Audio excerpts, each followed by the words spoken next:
Athletic success is measured in lots of different ways. Times, distances, medals, titles, longevity, and it's all captured here at the brilliant Icon Museum based at Birmingham's Alexander Stadium. There's some amazing photographs and fascinating memorabilia. There's one achievement, though, which is always special to every athlete, and that is becoming the national champion.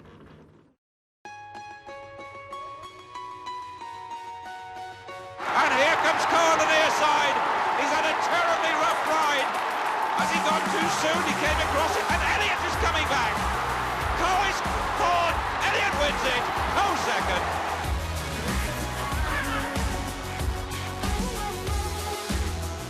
But Christie comes screaming through. Christie wins. It's very, very close indeed. Holmes just gets it for me. Steve Obert. This Bavaria salute to the crowd. How they love it, and how they love to see him running at home.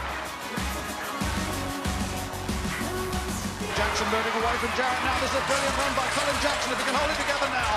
Brilliant run by Jackson. Jackson is back. He wins it. Jarrett in second place. And Cram goes right away. The Jarrow boy wins. A very good afternoon to you. Welcome to Birmingham's Alexander Stadium for the British Championships incorporating the European Athletics Trials. Two very well-known faces alongside me, Steve Cram, Denise Lewis, former European champions. Jarrow Arrow, they're winning the British Championships as well. But Denise, you weren't the British champion. Listen, I can't remember. I used to come and do so many events here. Hurdles, high jump, shot put. I've even run a 200 metres here, which was very ugly. Yes, you know how it goes. So winning the championships is easy. You win the race. Not perhaps so straightforward to get selection, Steve, but perhaps less complicated than it's been in previous years. Yeah, you know, we've had obviously the Olympics, World last year. This year we've got no B standards to worry about.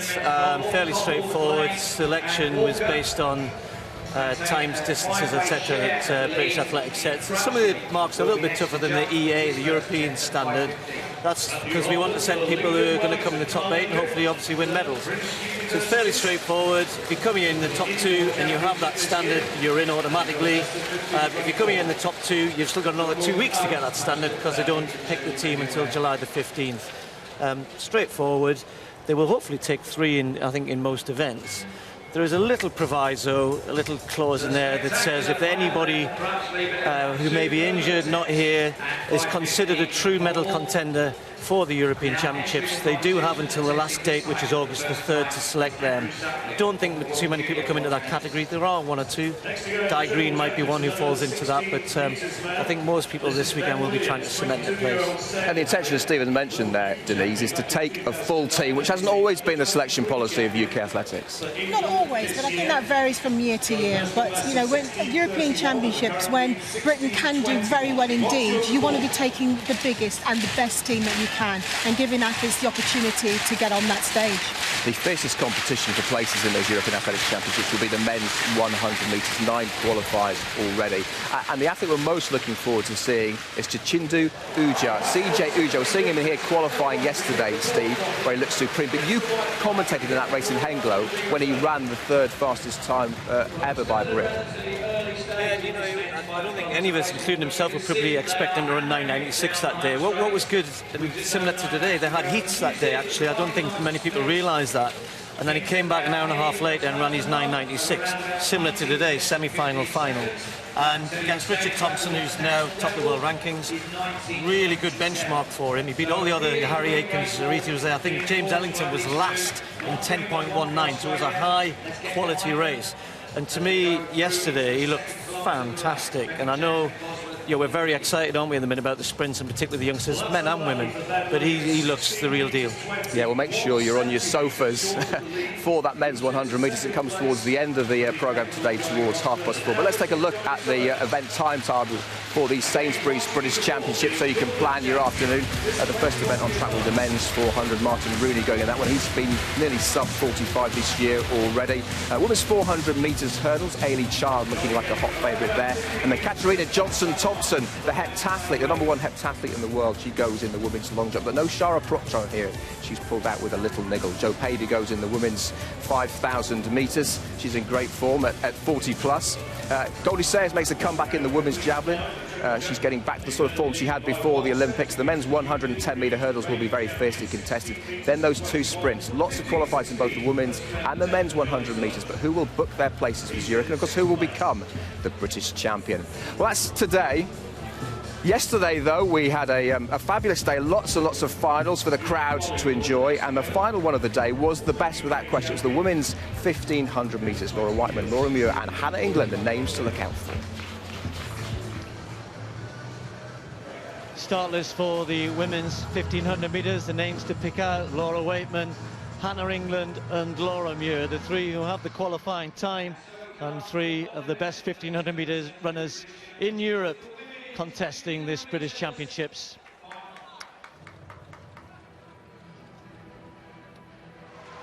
Two laps to go in this women's 1,500 metres. Hannah England, the former world silver medalist in 2011, in a good position on the shoulder of the leading two.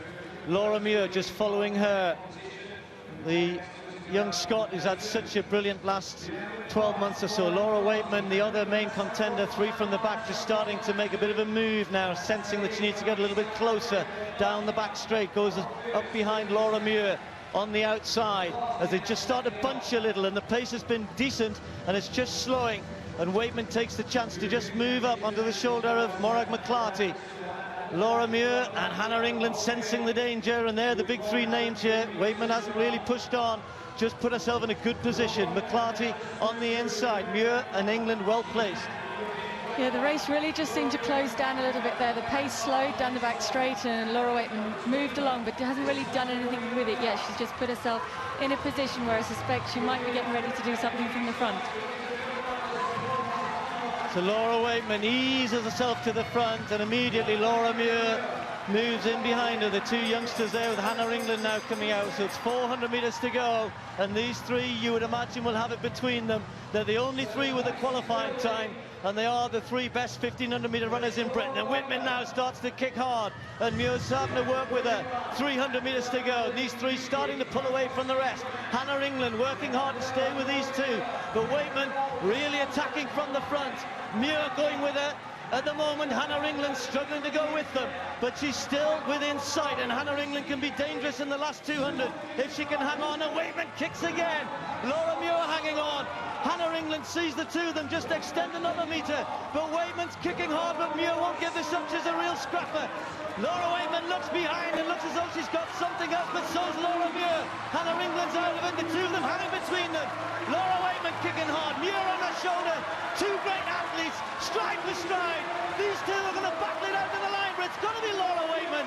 Laura Weightman wins it. Muir in second, Hannah England third. What a great race. Great 1,500-metre running. Two great talents who I'm sure come the Commonwealth Games and the European Championships will consider themselves truly perhaps as medal contenders, and look how much that means to Laura Weightman. She won this title in Olympic year in 2012. Fantastic run. What a great race, Paula. That was a really great race, and you can just see how much it means to Laura there. She worked hard for that.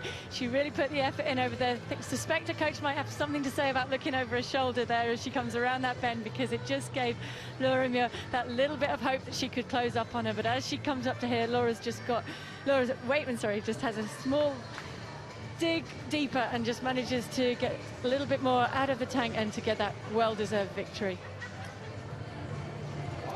The winning time doesn't matter. She knows she's cemented her place in the team for Zurich, but I think she'll also be delighted to have beaten Laura Muir and Hannah England. You took up the pace with 400 to go and then just seemed to wind it up. Yeah, that was sort of the plan, just to try and go hard from the bell and just see what I've got and just really test myself in this kind of championship style race when you do have to run hard on the last lap, and I'm pleased that it paid off, and Laura gave me a good battle to the line. Laura, number two, you certainly did give her a good battle, and probably with 90-80 metres to go, it looked like you might have the legs. Yeah, I was feeling really strong in the home straight, but Laura had an extra little kick, so no, it was a great battle, and it's just great that we have, so many people at the top in Britain for 1,500. Well, Paul Ratcliffe joins me now. You were commentating on that race, and you had mentioned about the coach, which was obviously Steve Callaghan, a word about looking over her shoulder. So what did the coach say after the race to Laura? Well, I don't think he was too upset about it, because obviously she won the race and she executed the tactics that they'd planned to perfection, and I don't think anyone was happier about that than Steve and Laura, of course, who said to me, "I can't believe it. He's taught me to sprint. He's taught me to run fast." And so she was really happy, but she did it perfectly. She just wound up the pace and wound it up. And Laura Muir is quick, really quick. But she ran the finish out of her because she picked it up from a long way out and just kept winding it up. You say that, with 50 to 60 metres to go, there was a point when you thought that Laura Muir might go past, and then Laura dug in again. Yeah, I mean, she's really tough mentally, Laura Waitman. Look, they both are. But I think Laura really wanted that, and she'd worked hard for it. She'd done what was planned, what was asked for by Steve, and she'd executed that, and I think she just really wanted that victory, and she just dug that little bit deeper. And she's maybe got a little bit more endurance at this point than Laura Muir. So they're both quick. Laura Muir maybe a little bit quicker, but Laura Waitman had more endurance. Steve mentioned medals, both Commonwealths and Europeans. What would you say about that? Definitely. I mean, I think it's really exciting. We've got 3 women in the top 10 rankings in Europe going into the European Championships. No other country's got that, not even Russia, not the depth that other countries have. So I think that's really exciting, but I think more exciting is the way that they can execute races, the way that they can really dig deep in the closing stages and fight for that medal, and all of them can do that. Hannah's shown time and time again that she can get it right in the championship. Laura Muir and Laura Waitman have shown yesterday how much they want it and how much they're ready this year. OK, that's the moment, Paula. We're going to continue our review of yesterday now, turning our attention to the men's and women's 200 metres. As fiercely contested as the 100 metres will be a little bit later on this afternoon. Men's 200-metre final starts like this. Jordan Kirby-Polidor not turning up for the final, so lane 1 is empty. Kyle Anderson 2, Chris Clark in 3, Adam Jamili in 4, James Ellington in 5, Danny Talbot in 6, Leon Reid in 7, and Delana Williams in lane 8. Set. They get away cleanly this time. Inside, Clark gets a fantastic start in lane 3 and has already taken some metres out of Jamili, but so is James Ellington. Run a great bend, and Talbot looks across to see him there. All 4 of them pretty level coming in the home straight. Talbot just ahead of Ellington. Ellington's there. Jamili trying to come quickly, but it's going to be Talbot. Talbot's going to take the win. Jamili just gets second, 20.42. Dan Talbot, top of the pile. Really good bend from him, but really had to hold the others, and then stronger in the home straight. Nobody able to stay with Dan Talbot. There's a bit of a surprise that we were waiting to see what Jamili could do. I'm not sure Jamili got the best of starts there. Clark was very good out of the blocks. Ellington ran a good bend as ever. He's a great bend runner, and certainly was up on Dan Talbot here, but he didn't panic. And as they come into the home straight here, his transition into the home straight, it's really good, because he just gets that half a metre back. Now he's on terms. Jamili fighting hard, and when Jamili's going well, looks a little smoother than that. It was really working for him. But look at Talbot going away from the other 2. Ellington gritting his teeth, trying to get that second spot, which was all important, but I think Jamili just hung on for it. Well, not the best of conditions for these men, into a slight headwind in the home straight, but Danny Talbot a couple of tenths ahead of everybody else. He'll be absolutely delighted with that. So Talbot gets the all-important win, 20.42. The season's best for Jamili, but he really had to work hard to hold off Ellington for that very important second place. Delana Williams was 4th, 20.94. Danny, you got the red number, you're #1 British champion. Not the greatest conditions, but a brilliant result for you. Yeah, definitely. I think when it comes to championships, times don't matter. It's all about where you place, and to be honest, times don't matter at all season. It's just where you place in championships, so I'm pleased to come here today and win. So the women's 200-metre final lines up like this. Rachel Dickens on the inside, Charlotte Wingfield of Cardiff, Margaret Adeoye of Enfield and Haringey, Bianca Williams, same club, Anika Onura of Liverpool Harriers, Jodie Williams is in 6, Kim Baptiste 7, and Joy Duck in lane 8.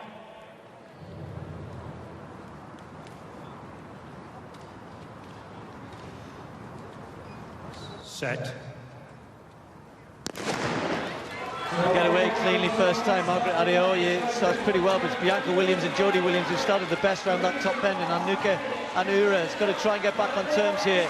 But it's Jodie Williams setting the pace, comes off the bend the best with a metre or so lead and is trying to hang on to this. Anyika Onuora trying to defend the title well, but Jodie Williams is hanging on to it. Bianca Williams finishing quickly, but it's Jodie Williams who gets it.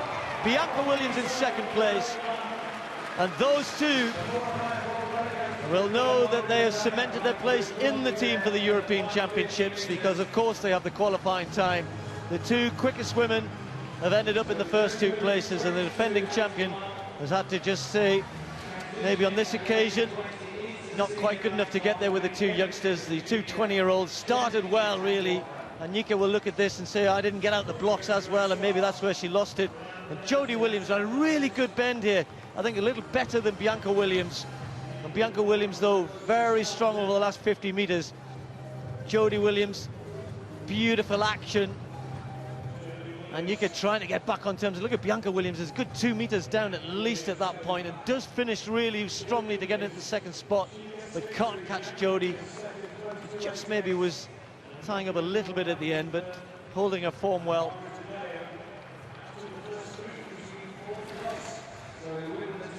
Great win from Jodie Williams into, well, actually the wind just moved round and was following them there, but a pretty good time as well, 22.79. Great women's 200-metre final in these conditions. That's a good run from Jodie Williams, 22.79. Bianca Williams second, and Onuora also under 23 seconds in third.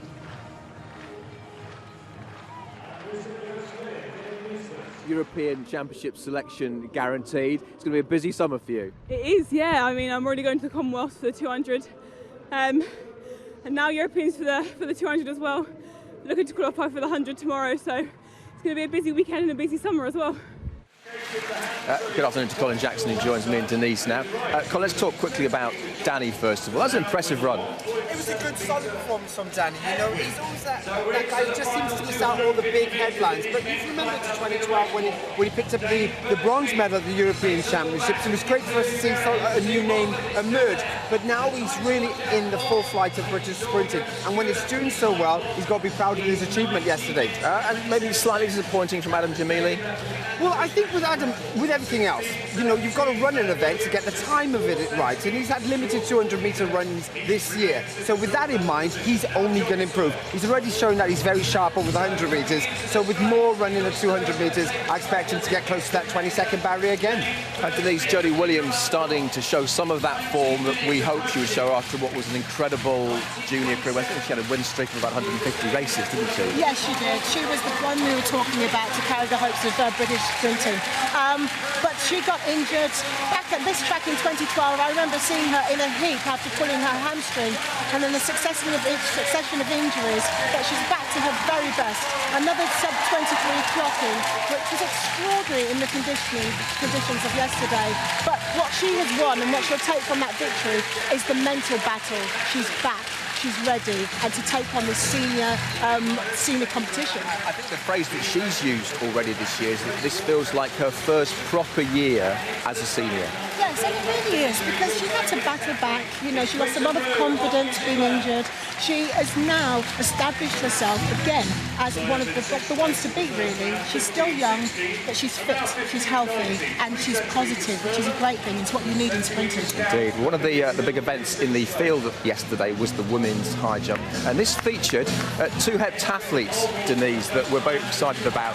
One of the best juniors in the world, Morgan Lake, and Katarina Johnson-Thompson, who's the #1 in the world. Yes, I mean, listen, this event is rich. Heptathlon is experiencing a great vein of form, and this lady's topping the world rankings. High jumping in particular is one of the crucial events for heptathlon. Such big point scores, and there she is clearing 182 at Morgan Lake. Morgan Lake, 17 years old, over 6,000. And better than any British heptathlete, yourself included, Jess included, and Katarina. Yes, there's so much promise, and she's got so much to learn still from the event. But another really good high jumper, you know, best of 190 this year already. Indeed. Well, after that, the bar went on to 1m86, and Steve Backley can describe what happened. Respond with that clearance from Isabel Pooley. Jumping from the opposite side, you'll notice. Yes, she can. She got her run up right this time. She's been chopping it short and getting too close. looks a bit fed up there, but I'm sure she's pleased inside. That's a great clearance. She's cleared 10 centimetres high this year.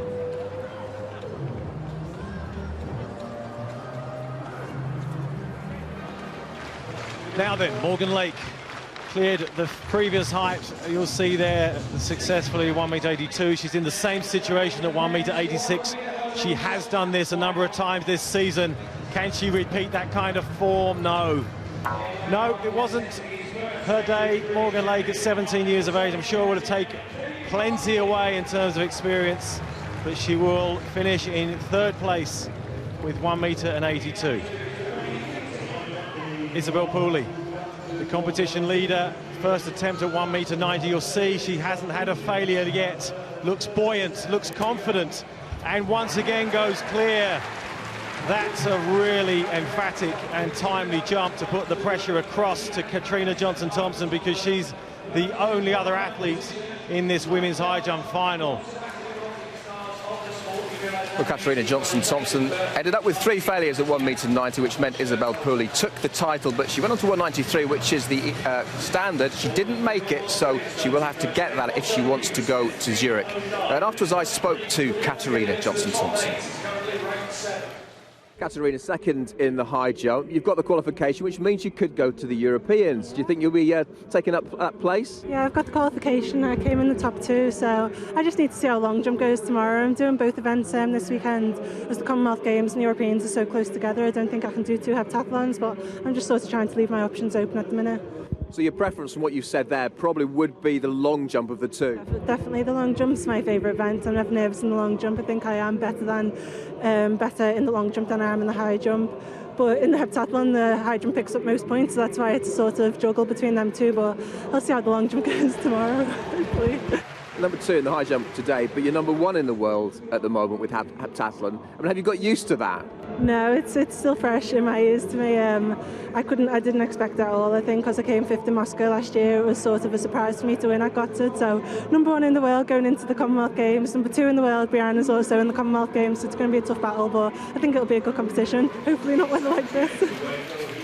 It might be in Glasgow, weather like this, mightn't it? So you better get used to it. There's still a lovely naivety about KJT, isn't there, despite what she's achieved? I think there's that time in your life as an athlete where you make such big leaps that it surprises you.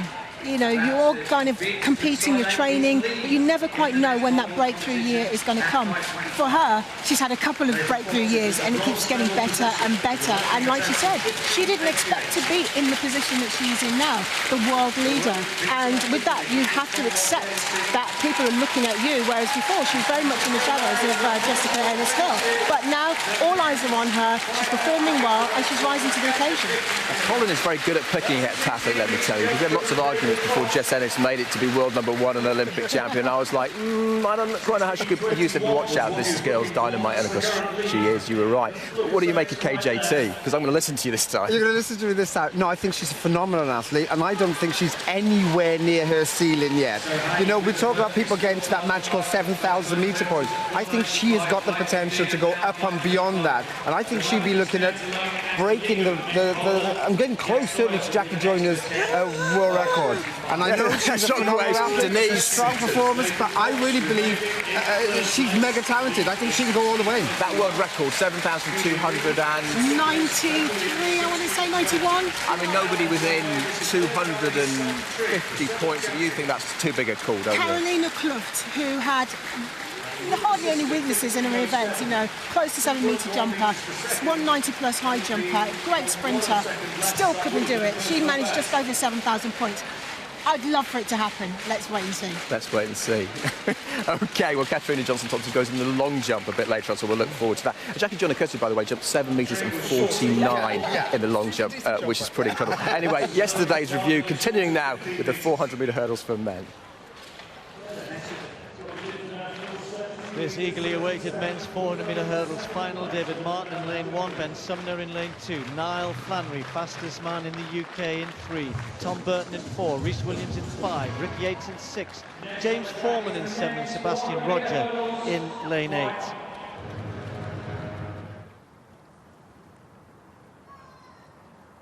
So Niall Flannery unbeaten this year. He's got his eyes on all of the other contenders outside him. Tom Burton could be a danger in lane 4.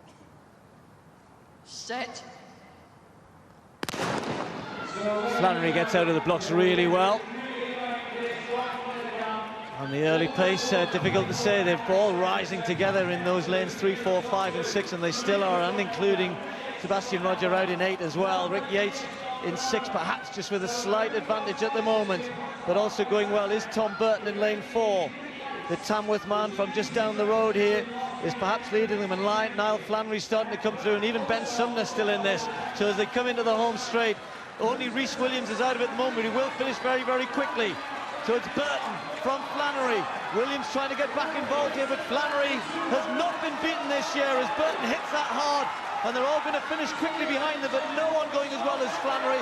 He's struggling towards the end there, but he's going to hang on for the win here. Rogers finishing quickly. Flannery wins it. 49.55 from Burton. Roger takes 3rd place. Poor run from Rhys Williams. Rhys Williams, who looks a little disgusted with himself, walks over to the side of the track. But what a year Niall Flannery is having. It's got better and better all throughout the season. Perhaps not one of his best races here, but he did what he needed to do, confirm his selection. And what about Tom Burton?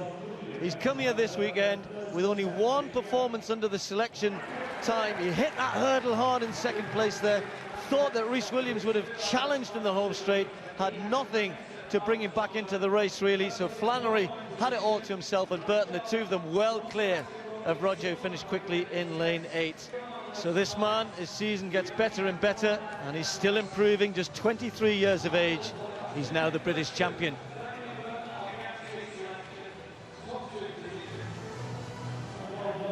.49.54 his winning time. Not his quickest run of the year by any stretch of the imagination, but perhaps one of his most important wins.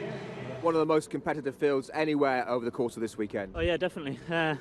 Really competitive field. I mean, I think 5 of us had the qualifying time. So in that race, anyone could really have got themselves a place just by winning it. So nice to win, and nice to have my training partner come 2nd as well. Yeah, nice job from Niall Flannery, a new name to most of us, Colin. But on the basis of that, we might get to know it a bit better. Oh, absolutely. He's been clearly, for me, Britain's #1 over the quarter-mile hurdles this year. It's gone into 49 seconds. And what I love about this boy is that he's very aggressive over every single one of the hurdles.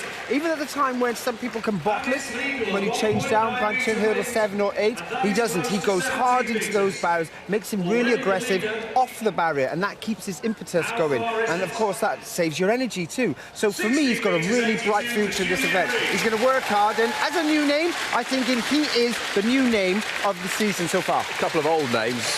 One was there, Rhys didn't run well, and Di Green, who we don't quite know what he's doing at the moment. Well, Di says he's going to be at the Commonwealth Games. He has been selected, you know, and the hopes of Wales are certainly on his shoulder. And of course, he's the defending champion, but he hasn't really done much hurdling yet. He certainly hasn't done any competitive hurdling. So there's a little bit of worry and a bit of concern how his performance can be. But he has said himself that he has no idea how he will perform at the Commonwealth Games, but he's looking forward to see. Well, OK, one more event to catch up with now. It is the men's 800 metres. Men's 800 metres, always one of the highlights of the weekend. Paul Goodall of City of Norwich, Guy Learmonth of Las Wade, Andrew Asagi from the Harlow Club, Mohammed Mukhtar, James Bowness, Richard Charles, Michael Rimmer and Harry Fisher make up the lineup. So as they approach the bell, Fisher leading, Asagi in 2nd place, Rimmer tucked on the inside in 3rd. Mohammed just on his shoulder in a good position, but that's a pretty slow 53.73 if they want to get anywhere near the qualifying time. Asagi is not bothered at all. He's just waiting there for anybody to make a move. He might have to make it himself, and Rimmer's blocked in here. Mukhtar Mohammed on the outside. They're the 3 class acts here. They really should have this race between the 3 of them, but Rimmer trying to squeeze through there, manages to get between Mohammed and Fisher, who goes backwards now. Rasaji controlling it at the front, 121 through 600 metres, pretty slow through there. But Rasaji winding it up. Look at Charles, the 20-year-old. He's in with the big three names. So Rasaji trying to kick from the front. Rimmer looking for some room on the inside. He's played a canny game there. Has he got enough on the inside? Rasaji struggling, and Rimmer, who's had a horrendous year, might come through to take the victory here. Michael Rimmer is going to win it. What a win for him. And what does that mean to him? Andrew Rasaji faded when he controlled that race, and Michael Rimmer has had a year beset with injury. His form's been poor. He couldn't even win his heat last night, and he's come back and won the final. That was some performance from Michael Rimmer. I spoke to him afterwards, Denise, and he was actually on the point of pulling out after his first round on the Friday. And it's amazing how something can just suddenly turn around like that. Yeah, it really is. But, you know, Michael, he's such a good competitor, but the injuries have just prevented him, really, for me, reaching his potential. And it just shows you that sometimes, even when it's really bad, you've got to dig deep and produce performances. You can produce performances like he did. And it was so important for him to win, to give himself the opportunity to get the times that he so craves. And, yeah, first two past the post, and he needs to keep working hard. And Rasaji, disappointing. I mean, so much potential. He's run incredibly quick. That was in the Olympic final back in 2012. When he was 8th, but was 1:43 behind Radisha's world record. And then he sort of runs like that when he's been in good form in the season. A little bit frustrating. Well, again, he knew what he had to do. Let's say we know that Andrew is the better athlete at the moment. He is in great shape. You just don't know what happened between his ears during that course of that race. But you can tell the hungrier man came through with the victory. Yeah, they were talking about, obviously, European athletics selection this weekend. It is the trials, but there is the Commonwealth Games as well, Denise. How much of a challenge will that be for athletes, you know, looking for two peaks in a season? It's not easy. I've had to do it twice in my career. It's not easy because you are having to prepare so hard and to qualify for those championships. And we know the Commonwealth Games selection was very early, so the athletes had to be in form.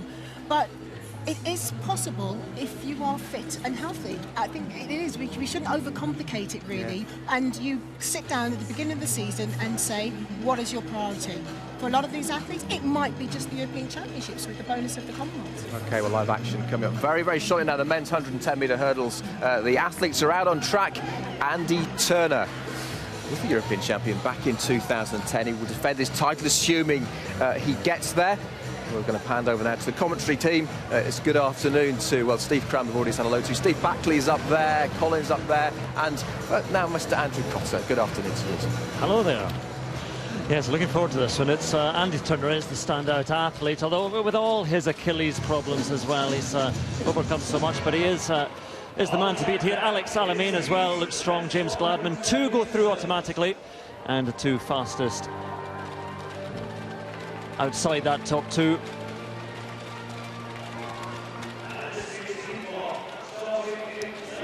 Alex Nwenwu of Wolverhampton and Bilston. Personal best of 14.38, 14.65 this season.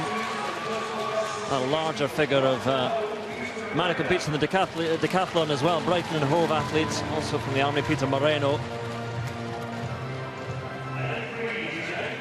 Windsor, Slough and Eton athlete Ashley Bryant is already selected for Glasgow and Zurich in the decathlon. So just keeping his hurdle sharp today. Jake Porter, the Birchfield Harrier, the England under-23 champion last year, goes in lane 4. There's the imposing figure of Alex Alamein, the Newham and Essex Beagle. Now he's been provisionally selected by Nigeria for the Commonwealth Games, but he could really push Andy Turner very hard here. The former world bronze medalist, the European champion 4 years ago, would love to get another chance in Zurich later this summer.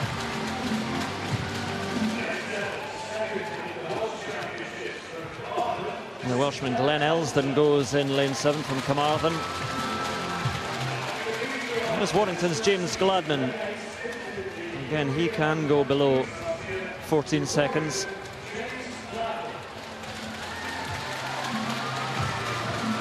So 3 British athletes have the qualifying standard for Zurich of 13.50 so far, and only Andy Turner in this heat.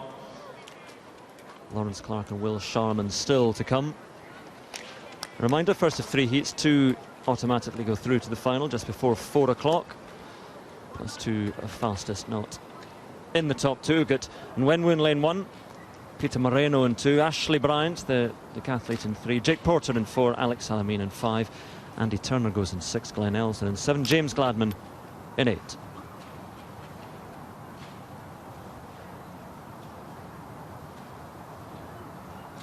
Set. Sluggish out of the blocks, but hit that hurdle hard, and the hurdle's clattering already, and Alamin is up on Turner at the moment. Alex Alamin leading them out, Andy Turner trying to get back, and it's these two, the class athletes, coming through, and it will be a 1-2, and easing down Andy Turner behind Alex Alamin. 13.69 for the Newham and Essex Beagle. And we highlighted Andy Turner and Alex Alamin beforehand.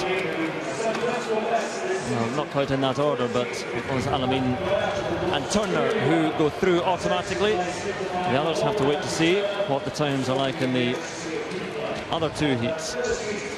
The important thing, as you know, is trying to clear the barriers, and unfortunately there's a really strong tailwind behind the hurdlers, plus 2.9, which is not a comfortable win because the hurdles come up to you much quicker than you really want them to.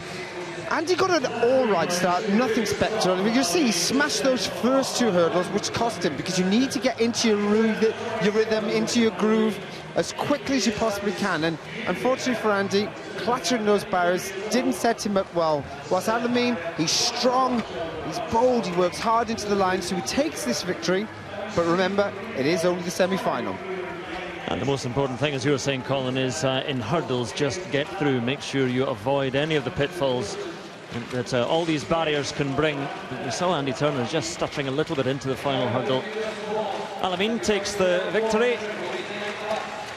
Andy Turner also safely through, but Alex Alamin winner of Heat 1.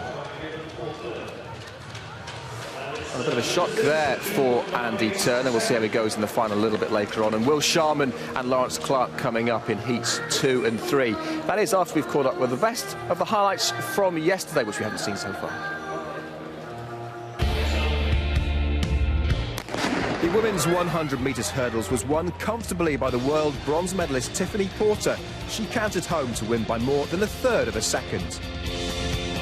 Both Greg Rutherford and Chris Tomlinson opted out of competing in the men's long jump, and it was left to JJ Jaggerty to win with this leap of 7 metres and 83 and guarantee selection for the European Championships in Zurich.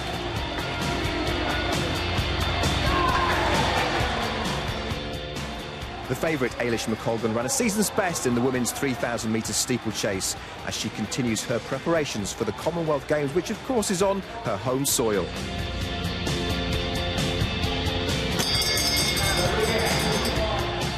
And in the men's 5,000 metres, Tom Farrell confirmed his place on the plane for Zurich. And Farrell's just got a metre and a half here, but is it enough?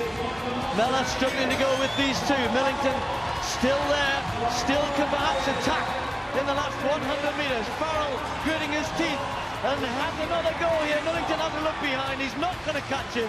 Tom Farrell kicks away, he's going to be the British champion. Tom Farrell wins the 5,000 metres. The American Roosevelt family, which mile 110. Will Sharman was in brilliant form last weekend at the European Team Championships with a personal best. He goes in Heat 2. But first of all, Andrew Cotter can bring us the results of that first heat. Let's just confirm it all for you, and the top 2 were some way clear of the rest. We'll have a look at those later on. We'll confirm those. They haven't quite got them, but it was a comfortable victory for Alex Alamin and ahead of Andy Turner. But I think that James Gladman is going to be disappointed. 14.21 he was. We'll confirm that later on, but over the next 2 heats, I'm sure there'll be quicker athletes than that. Yeah, we'll see. This one, actually, we have a non-starter in lane 4, Ben Gregory. So the men who will line up is Higgins, Yard, Hilton, Sharman, Budd, Blow, Kelk and Kalaminis.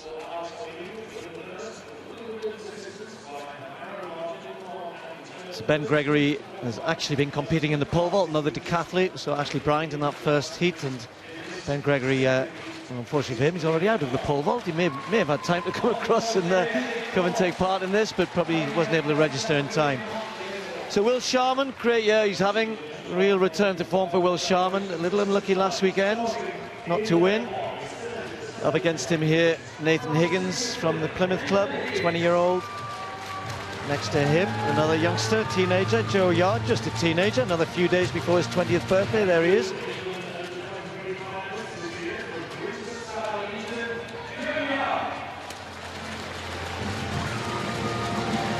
Local club Birchfield Harriers, of course, represented here by Joseph Hilton, coached by somebody who Colin knows very well, Tony Jarrett, former Welsh champion. So lane 4 will be empty, and Will Sharman in lane 5. Well, Shabanov just pipped him on the line, the Russian, last weekend, when I thought maybe Will had won the race, but it was a pretty good performance, and that 13:21 really standing him in good stead.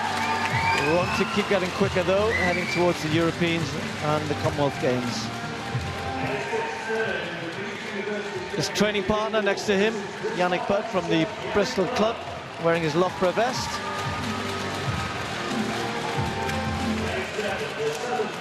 Andy Blow from Basingstoke, won the Bedford Games just recently. Fairway off his personal best so far this year. You can see there, season's best only 14.62. Ben Kelk, former English under-23 champion. 21-year-old has run a new personal best this year, getting closer to the 14-second mark. And then on the outside, the Scot Callum Innes, based in the US. He's had plenty of races over there this year and run a new personal best of 14.2. Not selected for the Commonwealth Games. So just to remind you, top 2 and the 2 fastest losers will go through.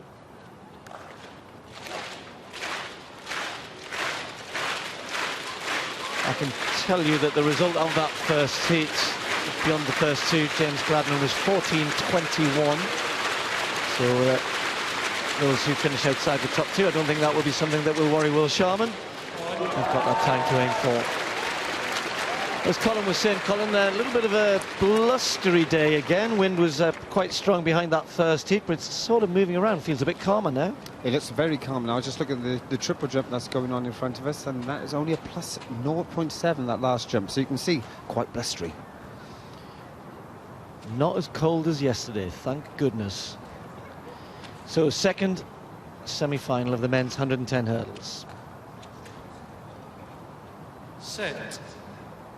Got away nice and cleanly. Sharman to the first hurdle, just about first, and already starting to go away, trying to take his training partner Bud with him, alongside him. But it's Will Sharman by an absolute mile here. Hilton also going well. It's going to be tight for second place. Sharman wins it fast. Well, it was 2.7 again, over the legal limit, but it was pretty good performance from Will Sharman. Came out of the blocks nicely, and he's obviously, Colin, coming here in good form, and he's really hitting that consistency around the 13.2 mark. Admittedly, this time a little bit of a wind. Be good for him that his training partner just hung on for second place there, but he's looking good. What I'm loving about Will is exactly what you said, Steve, is his consistency, and he worked hard into this first hurdle. He wasn't going to take any prisoners. It was hard, he was aggressive into it, and off every single one of these early hurdles very well in a straight line, which is important, because then you can get into your running. Use the technique that you've honed all winter, use the speed that you've learnt and gained, and put it into good place. Let's watch again. There's Will right in the middle, aggressively into that first hurdle, runs off it very well. He clatters one there, but it doesn't seem to affect him. Keeps his hips nice and high, no problem, because he's got no pressure around him. He can just concentrate and enjoy that victory. Head on. You're going to say something, Steve? Well, I was just going to ask you, if you get consistent in the 13, low 13.2s, what can he do to bust out that, close to 13 seconds, 13.1? Well, you have those breakthrough moments. I mean, we've mentioned them where you have to have that plateau. You have to have a level section of performance all the time, and then what will happen, he'll just get that click when everything glues. You can see, even though he's running quite well there, he's still making a couple of tiny little errors, and they could be 2 or 3 hundredths over each barrier. So you can imagine if you improve by 1/100th a second, that gives you an instant meter. So that will take him down into early 13.1s. So don't worry, he's still got time to improve, but it's a good plateau he has. Triple jump underway. Scott Hall is the leader. 15 metres and 51, a lifetime best for the Gateshead Harrier. But this is Nathan Fox looking for the support of the crowd, chasing that lead of Hall. He's well capable. 16 metres and 69, just shy of the European Championship qualifying distance so far this year. His lifetime best from this year. He's the man in form. Great front-on shot there. Speed on the runway, crucial. And that looks big. That looks big for Nathan Fox. Difficult to tell exactly how far. It's early days, perfect conditions here. Colin Jackson talking about that wind on the backs of the sprint hurdlers. This will be delightful conditions for the triple jumpers, way behind the board, possibly making too much of an adjustment to allow for that wind on his back. So first round's all about getting something out on the board. And we wait to see what it is for Nathan Fox. 15.88. Big strong wind though, that was a windy jump. 2 meters per second is the maximum allowable speed on track and field for the horizontal jumps. Julian Reid then, the red number denoting his qualification already for the European Championships. And he is also the reigning champion from last year, looking to defend this, his first round attempt. Fast on the runway, clean through the transitions, landed plumb on the long jump takeoff board. I don't know if you could see that, but almost seemed to take the sting out of his final phase, the jump phase. Good off the board. You can see his left leg there just hitting the long jump board. Is beyond 16 meters. Julian Reid then, 25 years of age. Nice, straight on with the hips. Countered that sort of rotation very well. Space towards the plasticine of, what, 15 centimeters or so. So another adjustment there will be made by Julian. 16 meters and 21 centimeters. Season's best there for Julian, and takes the lead.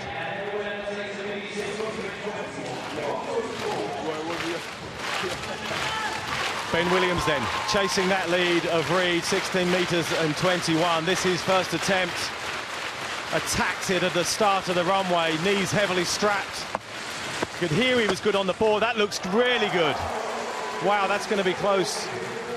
Yeah, it's going to be really close. He knows it as well. Good speed through the transitions there. Impressed with this young lad, 22 years of age. Good height, but he retains that height through all phases. Got to be strong to do that. About 10 times your body weight going down through the ground each time you land, maybe more. And 16.21 the lead. He's keen to know, because he knows it's going to be knocking on the door. And like I say, perfect to condition. Oh, look at that, just 1 centimetre short. The wind within the allowable. In second place, 5 attempts remaining. Right, let's confirm things for you in the 110 metres hurdles. The first heat, Alex Alamin getting it 13.68, confirmed ahead of Andy Turner. Just a reminder, it's 13.50 is the qualifying standard for Zurich, but Alamin and Turner going through automatically.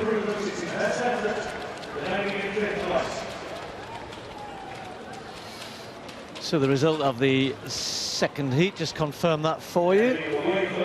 Sharman with a pretty swift 13.26, again the wind over the legal limit, but Hilton and Kalk will move into the 2 fastest loser spots.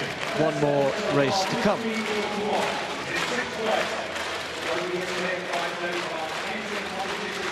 This is how they line up for the third heat, the final heat in the men's 110 metres hurdles. Again, Lawrence Clark is the standard athlete. David King, though, very promising man as well, will give him a hard race from lane 4.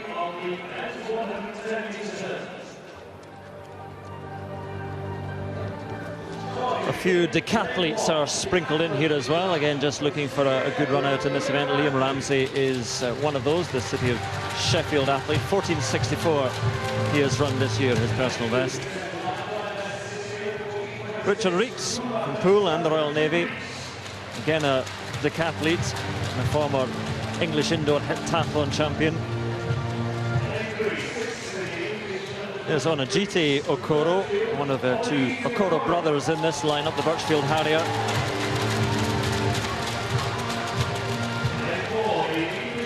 There's David King from the City of Plymouth, youngest in this lineup, and the English under-23 champion, 13:85. He has lowered his personal best to this season. And Lawrence Clark, fourth at the London Olympic Games. We always say it came out of nowhere, that one, a couple of years ago, but he has run 13:41 this season. Ashley Wilson goes in lane 6 and 14:83 this season, so I find this a hard pace. There is Adiran Okoro, one of a large family of Okoros competing here this weekend. Three brothers. Effie Okoro went out in the semis of the 400 metres. A couple of sisters running as well. David Feeney goes in lane 8, and from Derbyshire. Good all-round athlete as well. So the times you're looking for the two non-automatic qualifiers, well, Ben Kelk is sitting at 14:12. But it's 2 to go through automatically to the final again just before 4 o'clock. It's Liam Ramsey in 1, Richard Reeks in 2, Onajiti Okoro in 3, David King in 4, Lawrence Clark in 5, Ashley Wilson in 6, Adiran Okoro in 7, and David Feeney in lane 8. Set.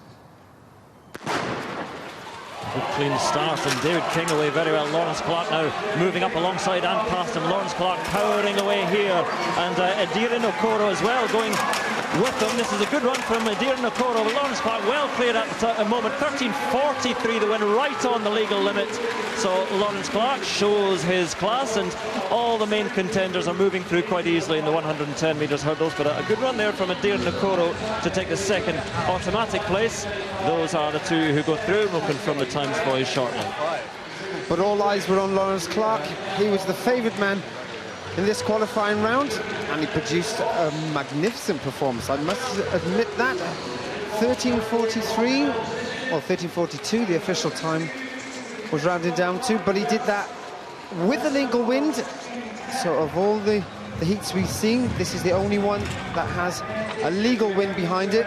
But he was good, he was aggressive off all the hurdles, and you know, again, you really want to put yourself in a good position where you feel comfortable in your running, in your technique, in everything that you want to push and everything you want to drive. Now is the time to try it in the qualifying rounds when there's no real pressure around you.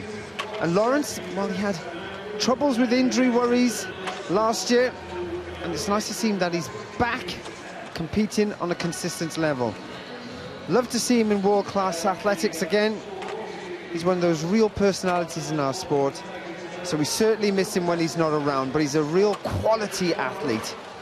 Very focused. As you look at his eyes as he focuses on the hurdle in front. Works hard at every single one of those barriers. And Lawrence is one of these athletes who enjoys the skill of hurdling. Works hard at it in training. Looks into everything and everyone and compares himself to the best in the world, which is good to see. Good ambition, great performance. Yeah, and that final coming up a little bit later on this afternoon. And, well, just settle down in front of your TVs because there's plenty to look forward to. The men's 100 metres promises to be one of the very best of recent times. 9 British men have the qualifying standard, and most are here today in Birmingham. We'll see more from one of the new stars of British athletics as heptathlete Katarina Johnson-Thompson goes in the long jump. British women's 800 metres running is in rude health, so expect a battle royal for the British title and selection for Zurich. And there's a strong look to our first track final of the day. It's the men's 400 metres. Rooney Bingham et al. Locking horns over 1 lap.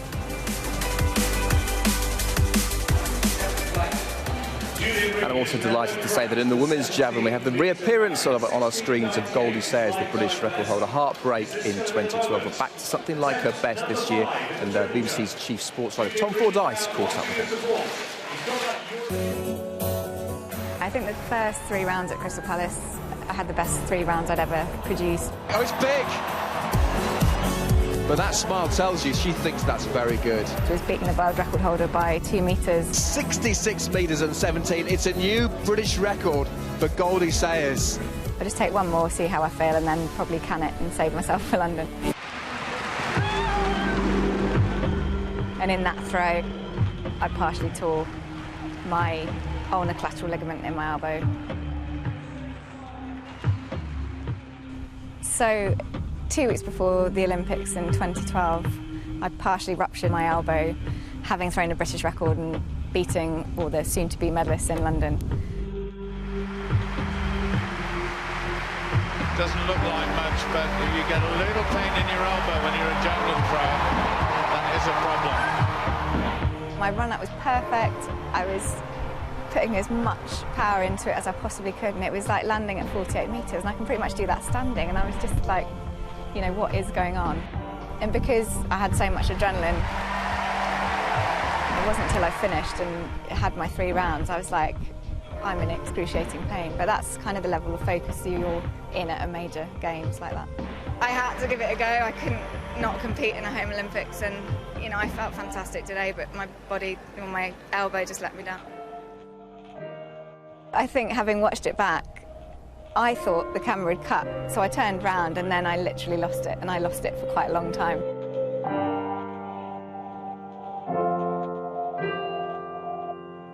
You just have to let it go. I think if you, it's like anything bad happens, you've just got to, it's happened. It's kind of, you could live in 2 years ago. I mean, we've all moved on from the Olympics. As much as it was amazing, it's interesting how quickly people move on, and you know, the rest of the sporting world isn't still talking about London. They're looking at the next Olympics, and we're now halfway through an Olympic cycle, so you just get on with it, don't you?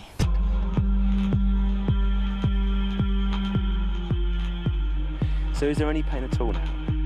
I've never once had pain in that elbow ligament. I think as soon as you get any pain anywhere, that's when fear sort of sets in a bit, because that's ultimately what fear is, really. I haven't actually been able to yet reproduce what I did on that day. I'd had probably the best throwing session I've ever had over Christmas. That was probably the moment I started to get excited. I think this year Commonwealths is going to be stronger than Europeans, and I think women's javelin is probably the most competitive event, looking at results already coming through. So I'll definitely do both. I remember walking off in 2012 thinking, right, I can't retire till after the World Champs in 2017, and I'll walk off this track having won the thing, or at least medalled at it, and then that's it. That's javelin, I can put it to bed and do something else and get a proper job. Yeah, well, it's hard to watch that and not get a bit choked up. I'm going to chat to Steve Backley now up in our commentary position, because still the British record holder and former world record holder in the javelin. And Steve, you were very close to Goldie. You've advised her. I mean, she's been through the ringer, hasn't she? Look, the timing and nature of that injury, a few weeks out from the London 2012 Olympics. That was her dream. She was 4th in Beijing, of course, and wanted a medal in the Olympic Games. And the timing of it was just devastating. And then the recovery's been a long, tough path. But, you know, Goldie's attitude there, you just got to get on with it. It's lovely. And she's an intelligent athlete, first-class honours degree from Loughborough in sports science. She understands the physiology, she understands the psychology, probably more importantly, of what it is to recover.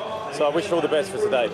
So I was calling that for TV, in Crystal Palace when she broke the British record. I think you were doing it for 5 Live, and I think your words were when she'd done that was put your javelin down and go and wrap yourself in cotton wool. Yeah, I mean, she'd thrown the British record. Like she said, she'd beaten who were soon to become the medalists in those London Olympic Games a matter of weeks before. I was screaming at her from too far away for her to hear, put it down, you've done the job. And, you know, no one really thought that would happen, or, you know, what could happen would happen, but it did. And to rupture that, you know, tendon in the elbow, it's such a crucial part, you know, it's obvious to see, of the throw, and that was it, it was done. Steve, thanks for that. We look forward to seeing Goldie go in that javelin and hopefully get out over 60 metres, confirm a selection for those European Championships and Commonwealth Games as well. We're going to head out to the track now. It's the men's 400 metres coming up very shortly. But first, Andrew Cotter can tidy up the results from those 110-metre hurdle heats. Yes, again, they pretty much went according to form, and certainly the last one where Lawrence Clark was the man to beat, and just 100th of a second outside his season's best. Very big personal best for Adira Nakoro, taking the second automatic qualifying place. David King did go through there, though, as one of the 2 fastest losers. Well, first big final of the afternoon, the men's 400 metres. There's the lineup for you: Jared Dunn, Nigel Levine, Conrad Williams, Michael Bingham, Andrew Steele, Martin Rooney, Rabah Youssef and Daniel Ord. A real high quality event here, and there'll be 3 or 4 thinking they've got chances of winning this at the very least. Jared Dunn ran brilliantly in the Olympic trials when he ran that personal best 46 flat. Injury-ridden season last year, but coming back to that sort of form. Nigel Levine, who is the defending champion, but I have to say probably not looking so impressive in the qualifying rounds compared to 1 or 2 others, including this man, Conrad Williams, has looked very good. Maybe, who knows, maybe pushing on a little bit more than he needed to, certainly on Friday night in the rain in the first round. They had 2 races, 2 rounds to get to this final, but he will be a massive danger here. Michael Bingham, watched him in New York in the Diamond League a couple of weeks ago, run that 45.13. Best I've seen from him for quite a while. Will be going to the Commonwealth Games for England. Well, Andrew Steele won this championships all the way back in 2007. He's had an injury-ravaged last 2 or 3 years, but it's good to see him back. But Martin Rooney, I still think, will be the man to beat. Williams is good, Bingham will be good, but Rooney, great race in Ostrava recently, said he's been building up towards the championships. That's what matters, Commonwealth Games and Europeans, but he will want to take this title. Rabah Youssef now running for Great Britain, formerly of Sudan, been based here for quite a long time though. 27-year-old in lane 7, and then Daniel Ord, the former decathlete, I'm going to say that former, he says he now wants to concentrate on 400-metre running, and he's made a good start to it this year, 45.85, and again we'll be heading off to the Commonwealth Games as part of the relay squad for England, of course. So we've got the defending champion in 2, Nigel Levine. We've got Conrad Williams, who looked very, very good in lane 3 in qualification. Bingham, who has the qualifying time. The qualifying time, incidentally, 45.70. And Williams does not have that time. Levine does, Bingham does, Rooney does. So Williams needs to get in here. But Rooney in lane 6, still the man to beat. Set.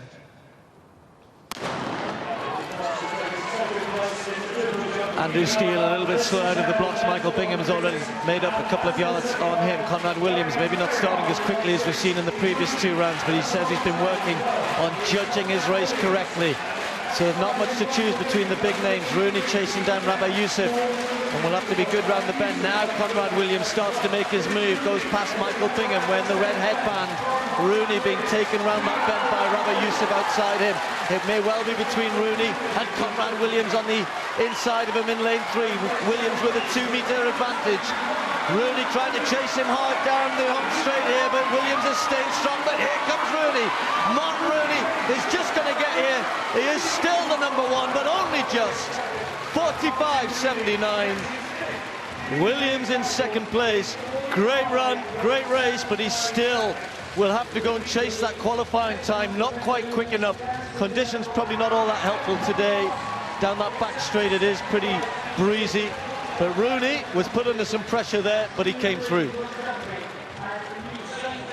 Yes, again, it was the timing of it, and Martin Rooney's been running so well coming into this, and we thought that he might get close to 45 seconds, but the conditions really dictated otherwise. It is a bit breezy out there, a little bit cooler, but again, it did, for much of the race, look as if it might not be his race, but Martin Rooney, again, finishing so strongly, at this point here. Again, we thought that it was going to be Conrad Williams in the headband, looking so strong, and looking strong going into the final straight as well. No sign of tying up, but just at this point here, Rooney starts to come level and has the strength. Even towards the very end, he had his form, held his form, and that's a beautifully paced race from Martin Rooney. Not a quick race, but a very fine victory.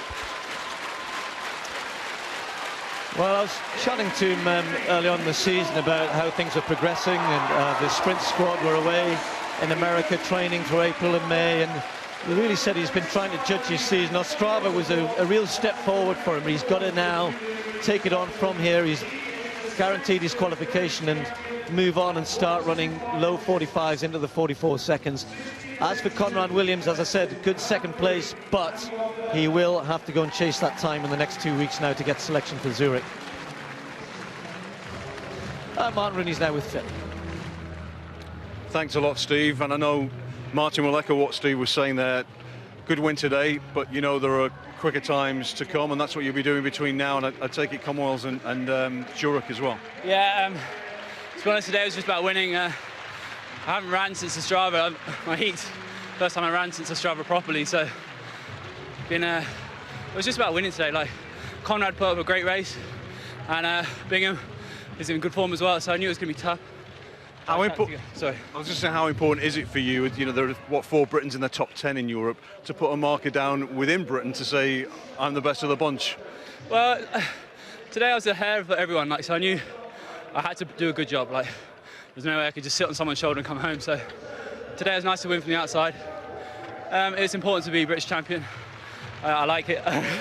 You know, being British #1 is important. So to come away with a win, I know my coach Ryder and assistant Graham Hedman will be pretty happy. Finally, a word on where you go from now on in. Have you got a plan worked out between now and the Commonwealths? Yeah, a lot of physio.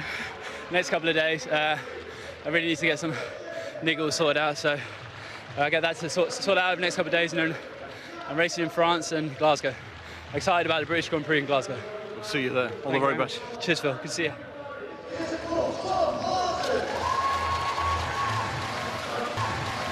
Well, just confirmation of that. Martin Rooney 45.78. Conrad Williams almost got there, but not quite enough. He's still a tenth or so away from the qualification time. Michael Bingham took 3rd place.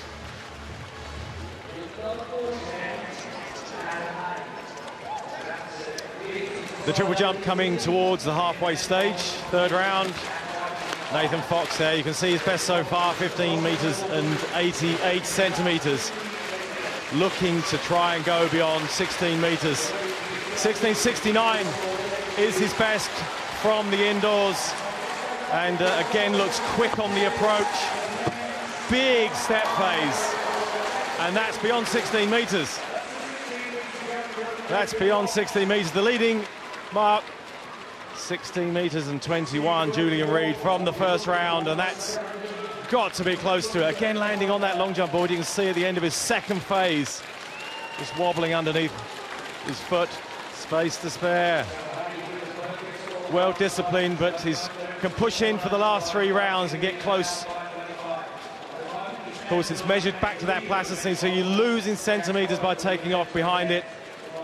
And Nathan Fox of Shaftesbury Barnet, I think, has improved. 16 metres and 8 centimetres. Still in 3rd place, though. Now then, Julian Reid. He's in the lead for this 3rd round attempt, looking to try and extend that. He had 3 no jumps in the long jump yesterday, by the way. So a better day's work already. And this 3rd round, looking to really try and create a gap between him and the field. Really good competition unfolding here between Fox, Reid, and also Ben Williams. But this Reid looking to really take the handbrake off and drive out, way out there. That looks big again. That is big. Wow. That looks, could that be out towards 17 metres maybe? 16 metres and 75 is the automatic qualification for the European Championships. That looks as though it's way beyond it. Philip Sodou, absent today, as we said earlier, has the leading mark of 16 metres and 99. That's the British best. 16.82, a season's best for Reid, and he does extend that lead.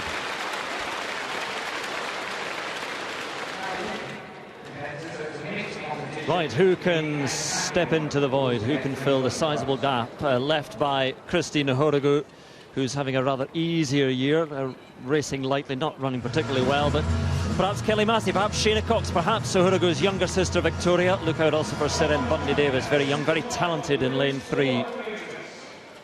This women's 400 metres final. Talking about the number of men in the top 10 in Europe this year, 4 of them, none on the women's side of things, so there is a bit of a gap and an opportunity for someone to make their mark and lift their quality. Mary Ihike, 23-year-old, running well this season. Laura Maddox, Swansea Harrier based in Bath, back training full-time with Colin Bavell after completing her studies, all paying off. 52.73 personal best in Geneva this month. There is Seren Bundy-Davis, the Welsh champion, indoors and out, just 19 years old. Not selected for the Commonwealth Games, just missed their selection standard of 52.50. Emily Diamond won her heat, a Bristol and West athlete. And lane 5 there, Kelly Massey, training partner of Seren Bundy-Davis, former Commonwealth Games relay silver medalist. She's been selected by England already. Shayna Cox, quickest of the qualifiers, and the closest in the lineup to getting that qualifying standard. Nobody here has it yet. 52 seconds flat it is. And there is Victoria Hourogou. You think 10 years ago it was in this corresponding race that her elder sister really showed her talent for the first time. Surprising victory there when she beat Lee McConnell. And Laura Wake on the outside, Windsor Slough Eton Hounslow athlete, twice a British Universities champion, also mixes in a bit of hurdling as well. See Christina Hourogou saving herself a season of preservation and maintenance ahead of the World Championships next year. So who can take this title? Mary Ihike, Laura Maddox, Seren Bundy-Davis, Emily Diamond, Kelly Massey in 5, Shayna Cox in 6, Victoria Hourogou in lane 7, and Laura Wake in lane 8. This is the final of the women's 400 metres.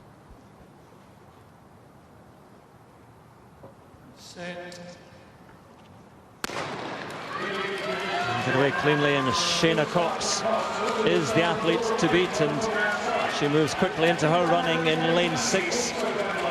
Third from the left as we look at them now into the back straight they come. It's fairly even at the moment between the 5 athletes on the outside.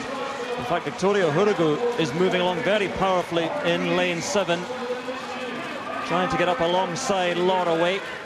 Shayna Cox biding her time. Kelly Massey running very well. Emily Diamond in lane 4, 5, 6, 7 and 8. It's very, very even.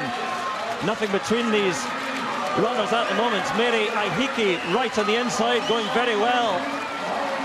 But it's an even race coming into the home straight.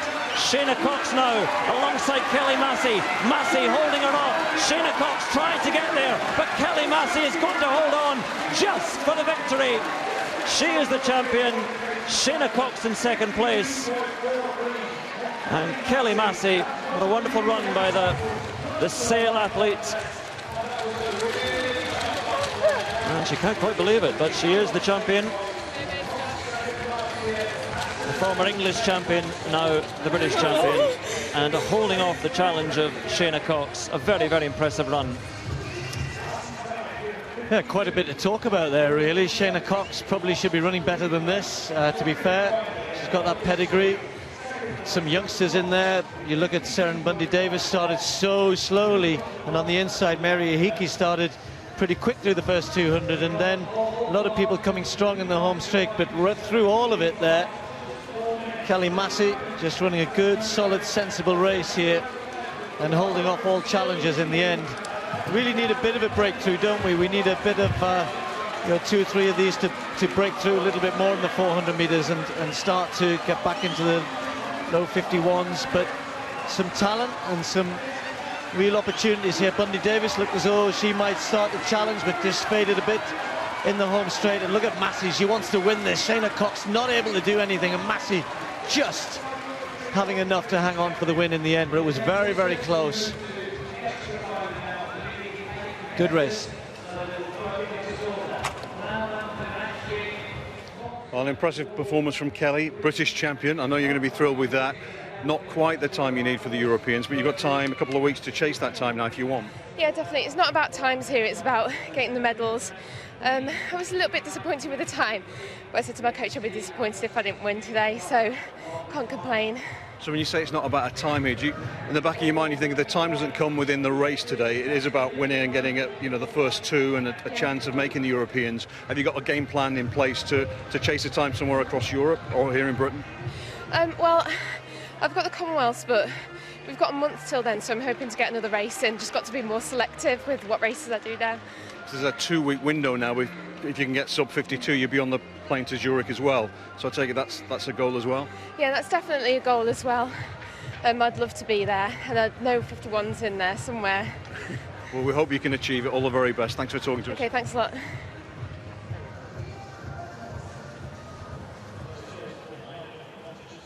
This is a look back at an event that's actually finished now, but Louisa James, some of the highlights here, the 19-year-old. First round, and personal best here for the young athlete, 62 metres and 30 centimetres, and settling into, that's a decent throw. You know, you come to a championship, you do your best, a lifetime best, that's all you ever ask, so hat off to Louisa.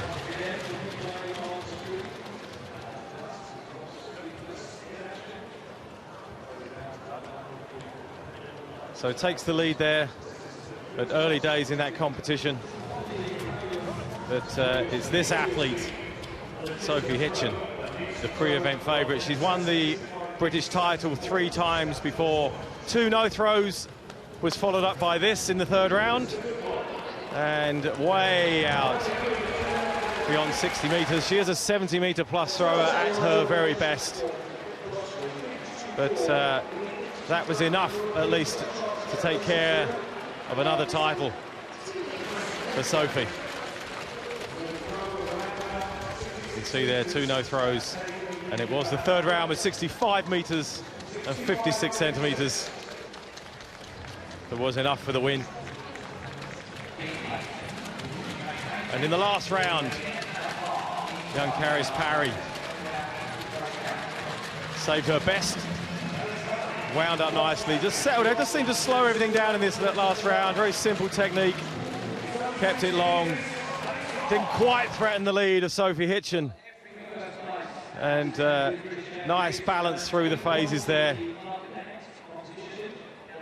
Was enough to take the hammer out to 63 metres and 33 centimetres in that last round. Was good enough for 2nd place.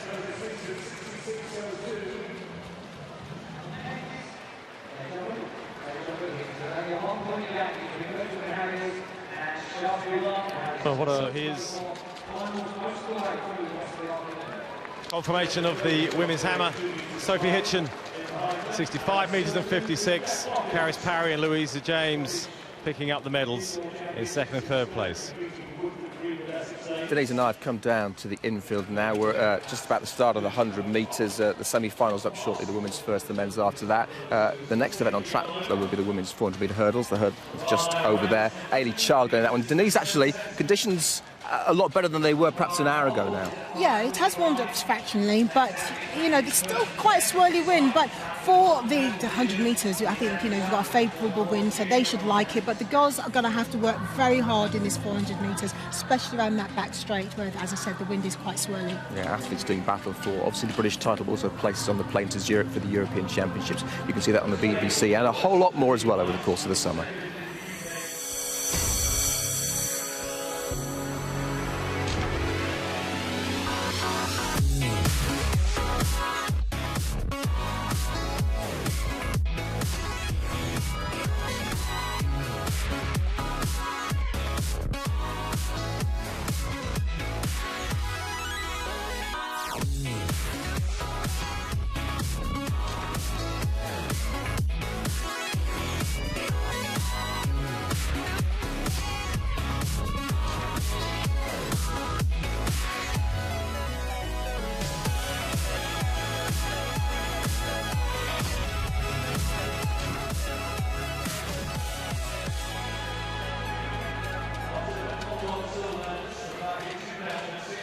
After this weekend, the next athletics on BBC will be the Lausanne Diamond League. That's on the red button on the BBC website. Watch out for James Dassart-Arlo in this one. He's not here. He's coming back from injury. He's running the 100 metres, looking to try and book his place for those European Championships. He hasn't been selected for the Commonwealth Games.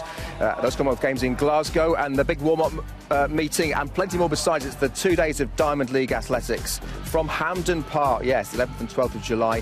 Mo Farah and Johan Blake both running in that one. Well, next on track, it's going to be Ailey Child in the 400-metre hurdles, Denise. And so far this season, we've seen her on the Diamond League circuit. She's looked pretty good, pretty competitive. Yeah, and that's what she wants. She needs to be competitive. She shouldn't be troubled in this race at all. But you never know with hurdles. You know, you can make mistakes. I'm looking forward to this one. OK, Steve Cram calling this one. You guys, there's the lineup. We'll go through them lane by lanes. On the inside, another person is not here, Di Green, and his partner, Sean, has made it through to the finals. I'm sure Di will be watching and cheering her on. Came through as the fastest loser yesterday. Sean, the Midland champion this year, not too far off her personal best. Interesting race, really. And we're talking all about Ailey Child, but one or two others with a chance to really move forward here. Jessica Turner, 18-year-old. Big race for her today. There's Ailey, of course, one of the faces of the Commonwealth Games. Big hopes for Scotland. I must mention that Khalees Spencer ran a new world lead yesterday. Khalees will be the gold medal favourite, it has to be said, for the Commonwealth Games, although Ailey is #1 in Europe this year. There's Issei Okoro, Birchfield Harrier, based in the USA at Iowa State University. He's having a very, very good season. So is Megan Beasley. Really impressed when she won that 200-metre hurdle race in the Great City Games, which showed in Manchester. If there was an event for that, she was very, very good, but also going well over the 400 hurdles. So is Hayley McLean, the European junior champion from last year, the Chelmsford athlete, 19 years of age. Will be going to the Commonwealth Games for England. Mandy Gault, Northern Ireland champion on a couple of occasions. Won the Southern Championships this year. Aisha Naibiwe on the outside. So Ailey Child pretty much should have this her own way. I was talking about the European Championships. No Hainover this year. Of course, Peishik Straighten injured, coming back from injury. May not hurdle again. May just stick with the 400-metre flat when she does. Russians really haven't produced too much so far this year. So Ailey, of course, will have all eyes on the Commonwealth Games, but when she heads towards Zurich, she's got a really great chance of perhaps taking the title there. Megan Beasley needs to hopefully give Ailey a good race here in lane 5. Set. So where they go, Ailey with such good flat 400-metre speed as well, always puts that to good use. She's been working on her stride pattern all season. It'll be interesting to see whether she really goes for it here today. She certainly attacked hard down the first 3 flights of hurdles. Megan Beasley also going well. But it's Ailey Child with probably a 2-metre advantage through this first 200 metres at least now, and still going strong, changing down and just chopping a little bit into that as she changes down her stride pattern. But Megan Beasley going well. So is McLean, the youngster, the 19-year-old, hanging on to Beasley. But it's going to be Ailey Child into the home straight, as expected, with the advantage over Beasley and McLean. And Okoro coming back into it as well. And just a little bit of a stutter once more from Ailey Child. And this is the part of the race she's been trying to work to make sure she can maintain well. And she's going to win this title easily. Megan Beasley's going to hold up McLean. Child wins 55-59. Beasley in second, McLean third. Well, she just had to make sure no trouble today. And Colin, I'll let you talk about what Ailey's been working on. Megan Beasley, I thought if she'd said, if you'd said 55-5, she might have thought I could give Ailey a bit of a run here today, but I couldn't quite get on terms with her. I know it's difficult out there, a bit windy as well. But what about Ailey? As I said, she's working on this stride pattern. I'm smiling at you, Steve, because these conditions are really awful for 400-metre hurdlers. You know, they've got a lot to contend with anyway in working out when is the right time to change down.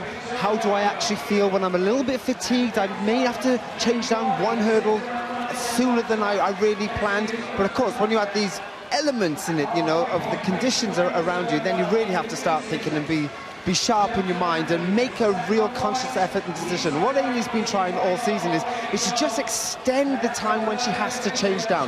Today she changed down actually sooner than her normal stride pattern anyway, and I know she won't be too pleased with that, but it's a fact, it's a reality, and you've just got to be wise. You've got to race well, and she's an athlete now who really understands this event, and she's just trying to push the barriers a little bit further in her mind to just improve that performance, because at her very best, I can see she's going to duck under that 54-second mark, and you know what it's like when you do that. You're instantly into world class. So this is a good performance from her. It's solid. The conditions are awful, and I know you mentioned Kelis Spencer. I'm going to show you the conditions in Jamaica were somewhat different to what we're suffering today. But this is a good performance from Aileen, and you know, I'm just keep my fingers crossed that she keeps injury-free, can work hard all the time, because as you mentioned, those European Championships, I think she'll have one eye on there, Steve. I really do. Good win from... And Aileen's alongside me now, a British title, which is always wonderful, I'm sure. And I just wonder how important it is for you as a European leader this year to carry on putting markers down, winning races, sending messages out to the rest of Europe. Yeah, I mean, it's great just to win a race. You know, you want to go out and be competitive, but yeah, I just wanted to try and get this race out of the way, win it, secure that qualifier for the Europeans, so then I can now go and focus on the next few weeks in the Commonwealth and then the Europeans after that. Yeah, you've got one heck of a summer ahead of you, a really enjoyable one, but also a pressure one because of the Commonwealths at home. We've talked to you about it before, and you being one of the poster girls of that event. Are you able to enjoy it in the build-up? Has it been something you can embrace? Yeah, I have been able to so far, and I hope I can, because it's such an amazing opportunity, and rather than let it kind of overwhelm me, I just want to really embrace it and enjoy it on. I think I can do that, and I try not to see it as expectation as more as support. We saw Kelis Spencer set a new world-leading time yesterday. That's obviously impressive. What is there to come from you still, do you believe? Yeah, I mean, I still need to put together quite a good technical race. I've had some really good races so far. I mean, that today wasn't great again, but hopefully I can just keep building on that. And yeah, Kelis is such a phenomenal athlete that I'm going to have to be on my A game to try and, you know, compete with her. And I just got to keep plugging away and training hard. It's going to be great to see you in Glasgow, and now Zurich confirmed. Yeah. Congratulations. Thanks very much. Cheers.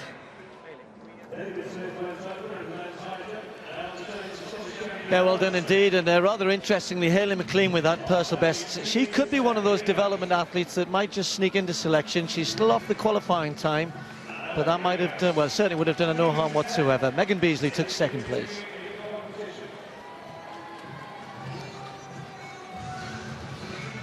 We had a very good race just a few moments before that in the women's 400 metres. You don't have to have great times to have a good race. They're not great times, but it was a very, very good race. Kelly Massey holding off Shayna Cox, and now Kelly Massey will try and target that qualifying standard time of 52 seconds flat. With the athletes out for the start of the first semi-final of the women's 100 metres, you've got Montel Douglas, the British record holder in this one, Asher Phillip, Bianca Williams. If I can just spin Dave the cameraman round, here's all the paraphernalia for the false starts. You know, when those graphics come up showing the reaction time under 1/100th of a second, that's where it comes from. We'll talk 100 metres in a moment, Denise, but let's go back to Ailey Child and that win in the 400-metre hurdle, booking a place for Zurich as we'd anticipate. And in these blustery conditions, it was job done, I guess. It was, as you've heard several athletes say today, that sometimes it's not about the time, especially on a day like this. If you know you're going to get in that first two, it's really important. And for someone like Ailey, we expected her to win that race. She's been working on a few things. I thought, for me, it was a much smoother race than I've seen of lately. And she looks good. So for her, it's making sure that she's ready at the business end of the season, which is coming up now. It's very Very soon. soon. It is. Let's go to Colin up in the commentary position. Colin, what realistic expectations should we have of Ailey? We know her ranking, but when it actually comes to a championships, what do you think we should expect, both Commonwealth and European? Well, I think one thing that we can be assured of is that she delivers under pressure. We saw when she ran indoors, remember she had that big breakthrough in the sprint event, the 400 flat, when she achieved what she set out to achieve. And I think that gave her a lot of confidence over the sticks, over the barriers themselves. So I think once she's in good shape, as she's showing now, she will deliver the performances that we expect of her. So don't worry about that. OK, right, we're going to focus now on the women's 100 metres. We talked about the men's 100 being super competitive. The women's is too. We're going to have a look at the qualifiers so far, Denise. 7 athletes. Doesn't go into 3, does it? Tells you the story. There's 7 athletes that have got the qualification for these championships, for the European Championships. It's going to be competitive. The women have been slightly overshadowed by all this talk of the men, but you know, if you put into context how great the women's 200 metres was last night, we are expecting a red-hot race again today in the women's 100. Anika Onora running those 2, ran brilliantly, clocking another sub-23 race. She'll have some tired legs out in the 100, but with the first 3 only sure to qualify through to the final, she's got to be motoring to make sure she's in that space. As I said, Asher Phillip, has come back as a great junior, but has had injury problems. Bianca Williams has perhaps been the find of the season so far. I think she's had a brilliant season. You know, we're looking for these names to emerge, to be consistent, and she's having one of those consistent seasons, so it's going to be tight. OK, Andrew, it's all yours. Yes, we talk about the relative lack of outstanding athletes at a European world level in the women's 400 without Uhuru. Things far healthier in the shorter sprint. This will be a good final when it comes. The semi-final, and Asher Phillip and Bianca Williams, the standout ones there. Montel Douglas running very well though in the heats, and Sophie Paps as well. It's a strong lineup.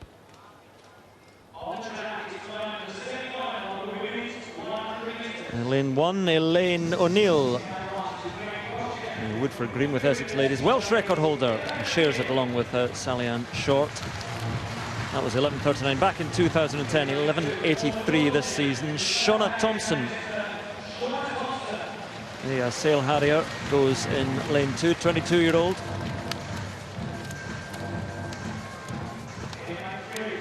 There's Sophie Paps, the youngest in the lineup, 19. A very good battle with Bianca Williams, the other youngster in their heat. She's disqualified for a false start in the heats of the UK Indoor Championship. There's Montel Douglas in lane 4. Still the British record holder, a run which really did come out of the blue in Loughborough 6 years ago. Took Kathy Cook's 27-year-old mark. Asher Phillip just missed out on a medal at the World Indoors, but continues to impress. Has run a personal best 11:19 this season. And Bianca Williams did finish so strongly for second place in the 200 metres. She'll double up in Glasgow at the Commonwealth Games. Joey Duck, 5th in the 200. She won the B race in Geneva. Close to her personal best this season, so running well. And Anyika Onora will run in lane 8, and she'll be running for England in the 200 metres at the Commonwealth Games. 3rd in the 200 here.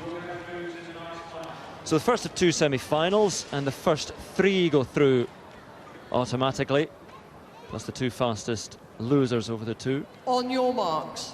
That final just after 4 o'clock. And we don't worry about the standard being achieved here because so many have it. That standard for Zurich of 11:35. But it's O'Neill in 1, Shauna Thompson in 2, Sophie Paps in 3, Montel Douglas in 4, Asher Phillip in 5, Bianca Williams in 6, Joey Duck in 7, and Anyika Onora in lane 8. Set. It is a clean start, first of all, and Asher Phillip beginning to move along nicely, and Asher Phillip asserting her authority here and pulling clear, trying to stay with her. Bianca Williams finishing strongly for the 2nd place, but it's Asher Phillip, Bianca Williams, Sophie Paps coming through in 3rd place. But a dominant performance, really, from the start from Asher Phillip, the defending champion, and in very good shape to defend her title later on today. Asher looks very, very good indeed. Aggressive out of the blocks, and she just poured on all her power.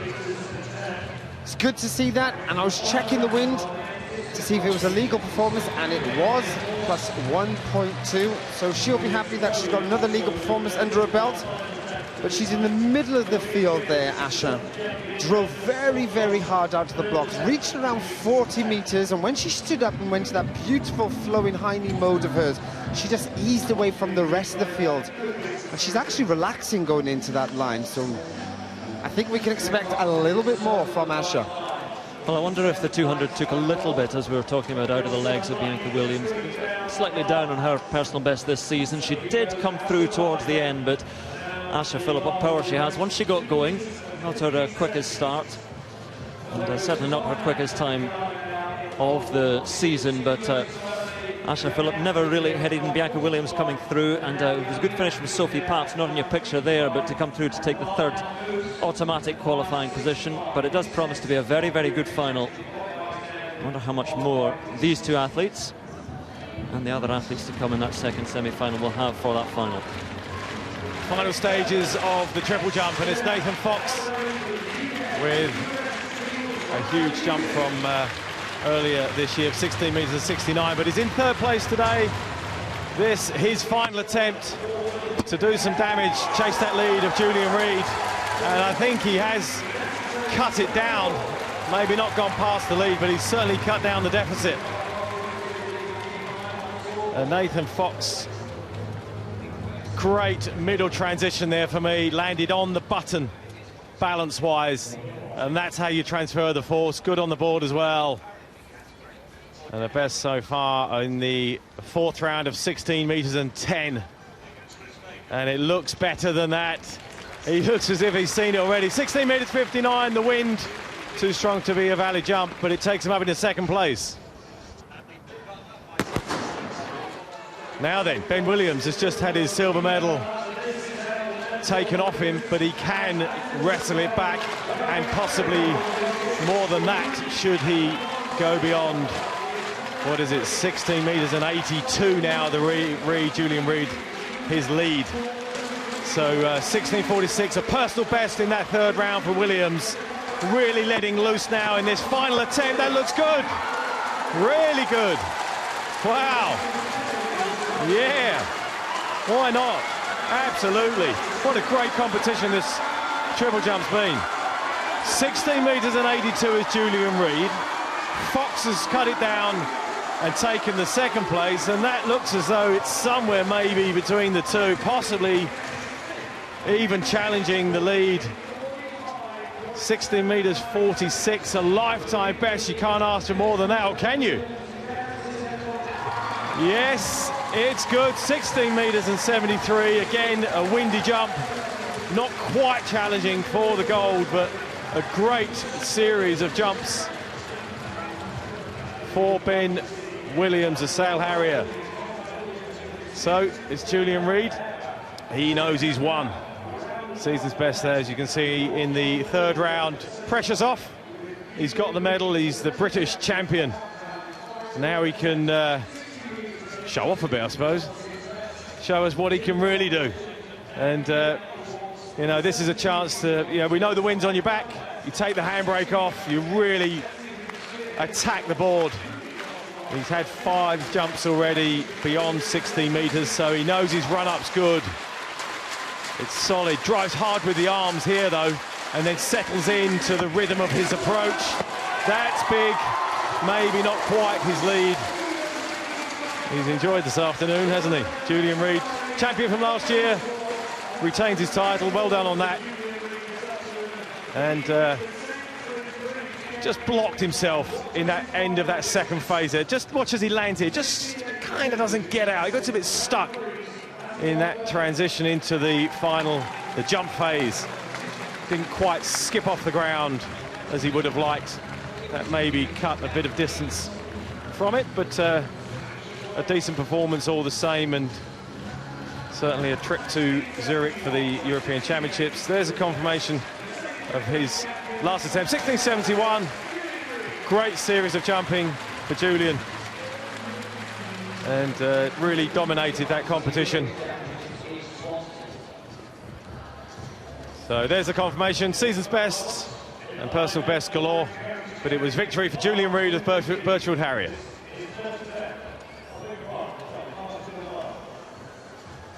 This is how they finished in the first of the semi-finals in the women's 100 metres. Asha Phillip, Bianca Williams, Sophie Papps with a season's best. Very good run from Sophie Papps, going through automatically. Montel Douglas, 11.58. I think that's quite an attainable mark for some of those running in the next semi-final. Yeah, I agree, because it is full of talent and ability. Again, reiterating the point that we've been making about the big move forward happening in women's sprinting as well. This is the second semi-final. We've got Morris, Nicola Gilbert, Jodie Williams, Desiree Henry, Louise Bleur, Ashley Nelson, Margaret Adeoye and Misha Moore. So 11.53, 11.58 if you don't get in the top three here. Lakeisha Morris from the Reading Club, the 18-year-old, probably a little nervous. 11.78, new personal best set this year. Nicola Gilbert from Enfield and Haringey. She goes in lane 2. Top 3, don't forget, into the final later on this afternoon. But Jodie Williams already is the British champion this weekend at 200 metres. You saw it at the beginning of the programme, really good race that she ran, holding off Bianca Williams, now attempting to make it a double. Wants to get to the final first of all, though. Desiree Henry, great young talent, 18 years of age, 11.23, new personal best, the former world youth champion, European junior silver medalist at 200 metres. Louise Bleur having pretty much a season of her athletics career so far, very close to her personal best already this year from the Trafford Club. Ashley Nelson from City of Stoke, another who's pushed herself well to the fore in terms of selection for Europe. She is going to Commonwealth Games for England.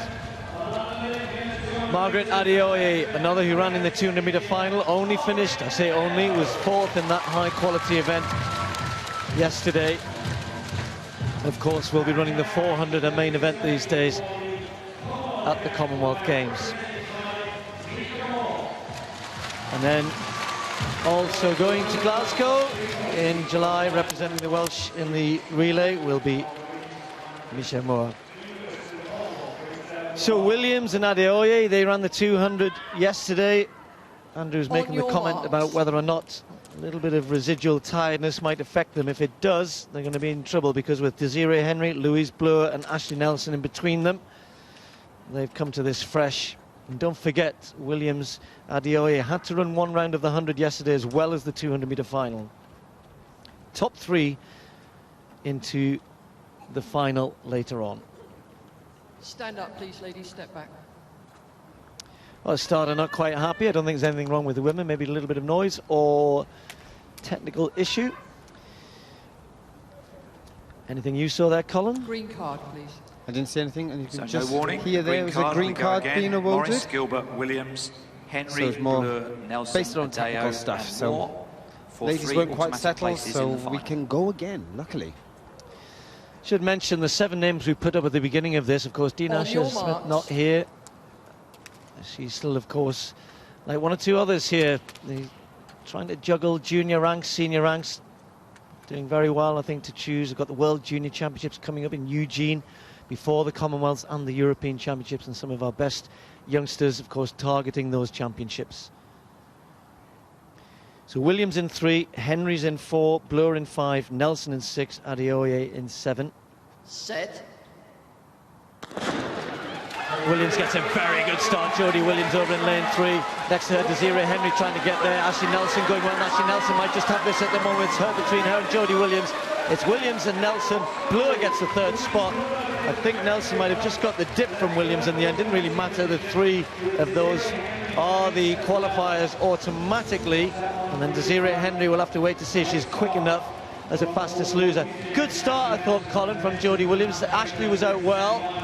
I just wonder whether Jodie's just holding something back there. Ashley, I think, probably just got the nod.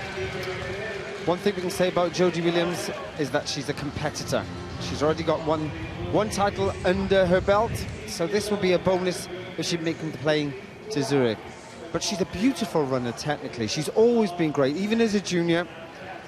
She used to do 100, she used to do the 200. She was stable at both those events, enjoyed them all, but seems to be focusing more on the 200. But look at her form and her technique. It's nearly flawless. It's only going to improve with maturity. She flowed through the line very, very well indeed. It's lovely to see her really showing her potential as a senior. We knew what she could do as a junior. She won all the major titles as a junior. Now it's her opportunity to really shine. This is glorious sprinting, but of course it's not over yet. She got the final to do.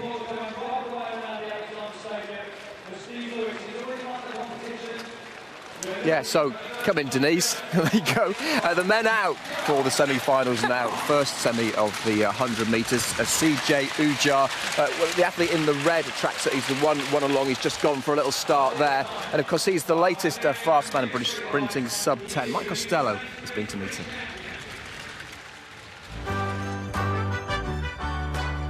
Chijundu Ujah will go in lane 5. Ujah started quickly. It's going to be Thompson and Ujah. Thompson gets the win, and Ujah must have run a brilliant race behind him. 9.96. The youngster from Great Britain, brilliant performance. We knew anything was possible if I executed a race. So I just really went out there and executed, and the time just came out with 9.96, and I was happy with that. So it was something that you were actually expecting to happen? Sometime soon. I didn't know it was going to quite happen so soon. And yeah, I was expecting it.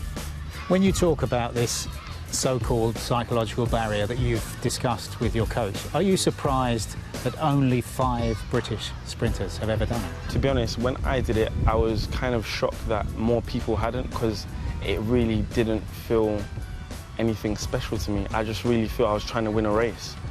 And when I got told, well, when the clock came up saying 9.96, I was really happy. But I felt that there was still a lot more for me to improve on. British sprinting is evolved, it's at a new level now. Everyone's now running either sub 10.2, and I think everyone's trying to push on and try and run faster. And I mean, we'll start seeing faster races happening in Britain over the next couple of years, I reckon. Your performance in running under 10 seconds came too late to be included in the selection debates for the Commonwealth Games. How disappointing was that? The selection policy came out quite a while ago. We all knew when we had to run the times. I kind of knew. My coach says we're not going to be ready for then. We'll maybe be ready for Europeans. Do you think that by the end of this season you will be British #1, better than James Dasolu, better than Adam Jamili?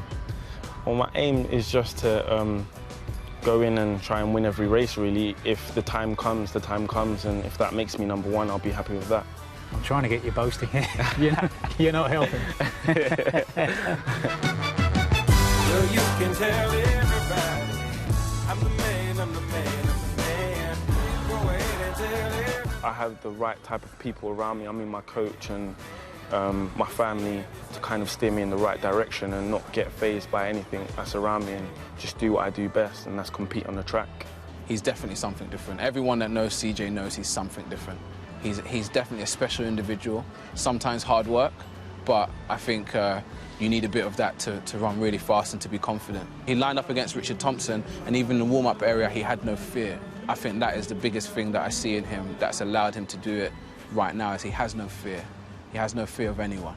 I'm still 20, I'm still young. I just want to kind of go on and develop, and who knows what I could do. What are the chances, do you feel, of breaking the British record 9.87 held by Linford Christie? Is there another 10th of a second? It's a long way, isn't it? Yeah, it is a long way, and I just have to say, you have to wait and see.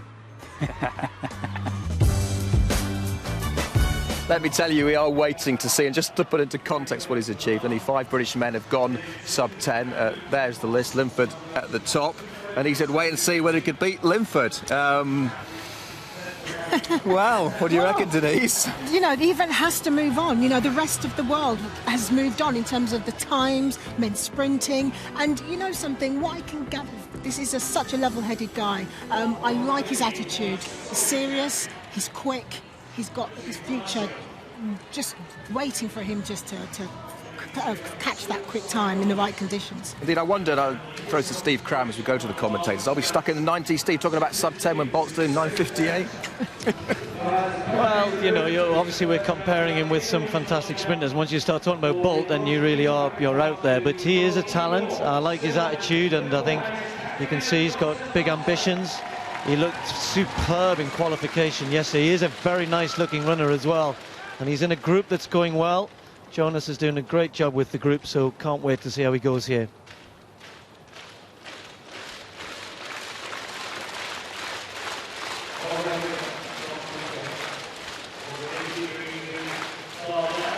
Just to tidy up the women's 100 metres first, Ashley Nelson did get the nod from Jodie Williams, Louise Bleur, and that will mean that Desiree Henry will go through as the fastest loser.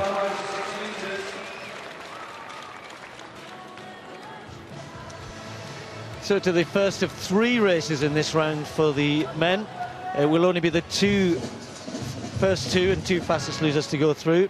So we've got Daryl Elliott, Ejek Kwekwu, Safo Antwi, Ramon Smith, Uja, Ellington, Gilling and Rhys Sims. So Daryl Elliott will be in lane 1 from Bedford Club. And 10.74 to make it through, which was very close to his personal best. This is Roy Ejek Kwekwu from Sale Harriers, just 19 years of age. I just watched this man as well. He's a training partner of CJ, Sean Safo Antwi, and again having a really good season. 10.14 this year. So many men have run under that 10.20 mark. That was the qualification mark. Ramon Smith from Radley, 31 years of age, 10.46 this year. Then this man here, CJ, to all of his friends, and I think to most of us now. So we're looking to build on all of the expectation, and as I said, what was a very, very good qualification race yesterday.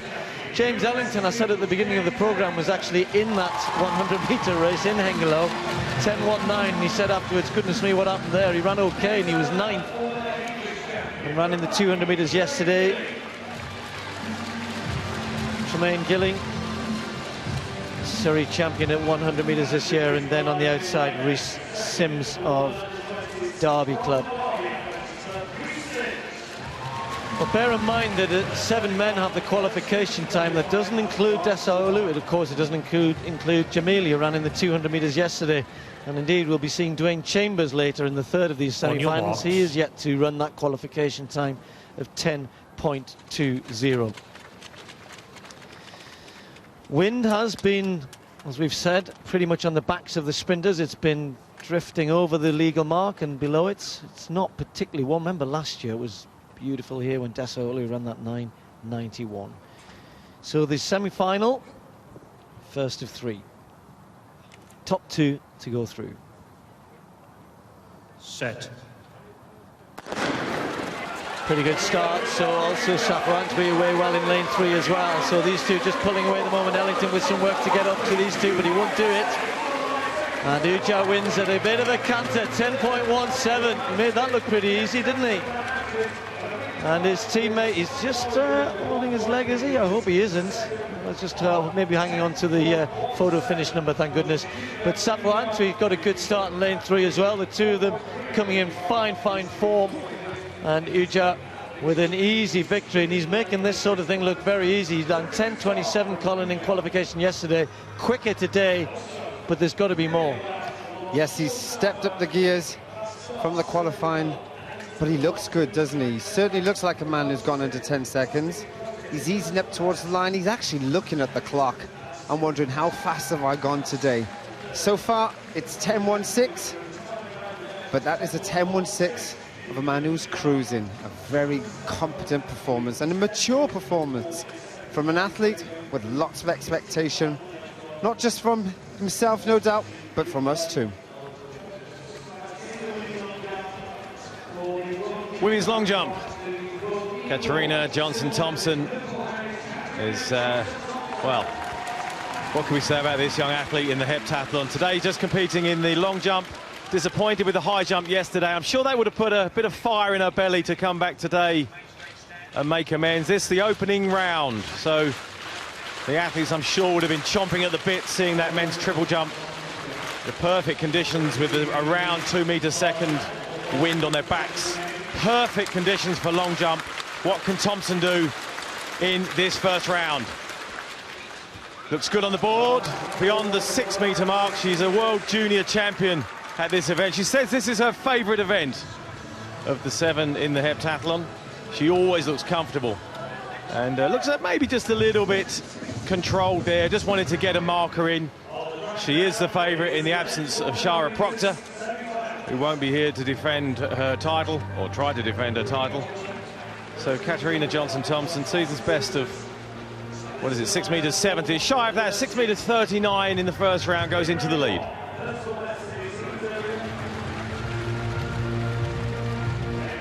Jasmine Sawyers, 20-year-old City of Stoke athlete, and chasing that lead of Johnson-Thompson, has a season's best beyond that of 6 metres and 44.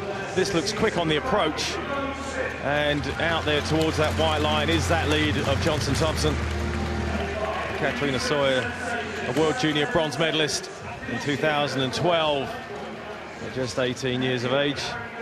Coming good, pretty tidy technique, nice and balanced and takeoff, good heights. A lot of spare though, good 20 centimetres to add to whatever this is measured at is her potential today for sure. But that's the nature of the first round. You just want to get one in, take the pressure off. 6 metres and 23, she's in third place.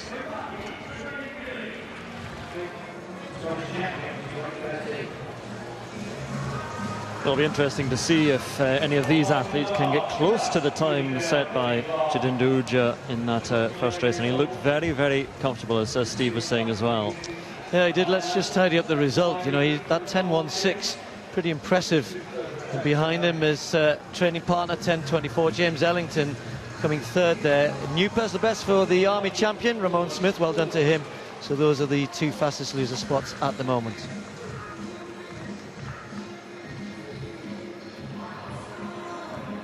So the challenge laid down to the likes of Harry Akins-Eriti, who goes here, Richard Kilty alongside each other in 3 and 4. Aidan Sayers also a very, very decent sprinter. Mark Lewis Francis, a proud record to maintain. He's been to the 100 metres final at all 13 3As in UK championships he's competed in.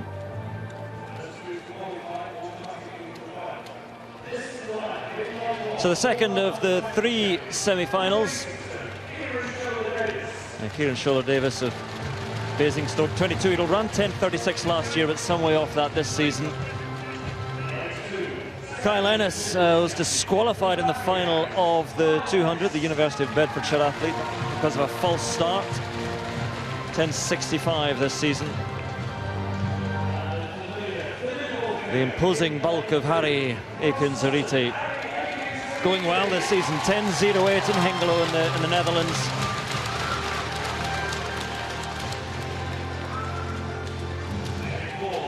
And Richard Kilty, well, he never gets tired of hearing that, the introduction, world indoor champion, but he's got other targets, other goals now. 10.12 in Claremont in Florida last month. Both men there coached by Rana Ryder. Aidan Sayers, 31 years old today. A Welsh indoor champion for the 3rd time this season, second behind Kilty in the heats. And there is the old man now. He's 31 as well. The only one of that gold-winning Athens 4x100 quartet who is still running. He'll run for England in the 4x100 in Glasgow. In lane 7, Sam Osewa, who made the final of the European Under-23 Championships last year.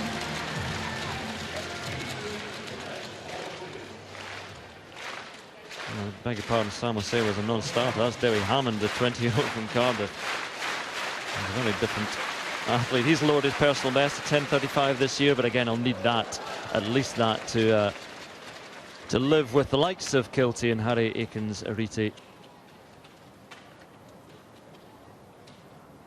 And so they'll have noticed the time of CJ in the first semi-final. So Sholar-Davis in 1, Ennis in 2, Akins-Eriti in 3, Richard Kilty in 4, Aidan Sayers in 5. The men's 100-metre second semi-final. Kilty and Akinzariti already battling it out, and Akinzariti pulling away now. Kilty staying with him, but Akinzariti high-stepping his way to the line. 10-1-6. Anything you can do. Wind one behind, so a little bit gentler behind, but he ran a bit harder through the line perhaps, but very impressive nonetheless from Harry Akinzariti. Richard Kilty safely through automatically as well. I think Harry's PB of this year, you know, going under that 10-1 mark for him was quite significant, because since then he's kind of been able to refocus. He feels himself as a genuine world-class sprinter again. We saw him as a youth doing very well. We saw him as a junior doing very well, but when he went into the senior ranks, he seemed to struggle a little bit. But now he seems to be coming into his own, and this was a really good run by him. Aggressive out of the blocks, hung on in there. He knows Kilty gets a good start. He's the world indoor champion, you would expect that. But Harry himself, around that 60-meter mark, starts a good high knee modes and drives himself to the line. Good performance.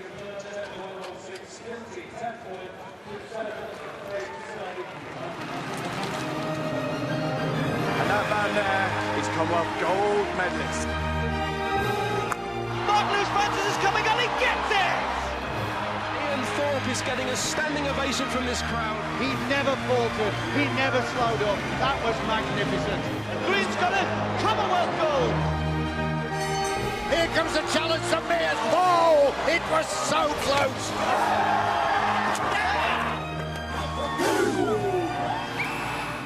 And Johnson won it for Scotland.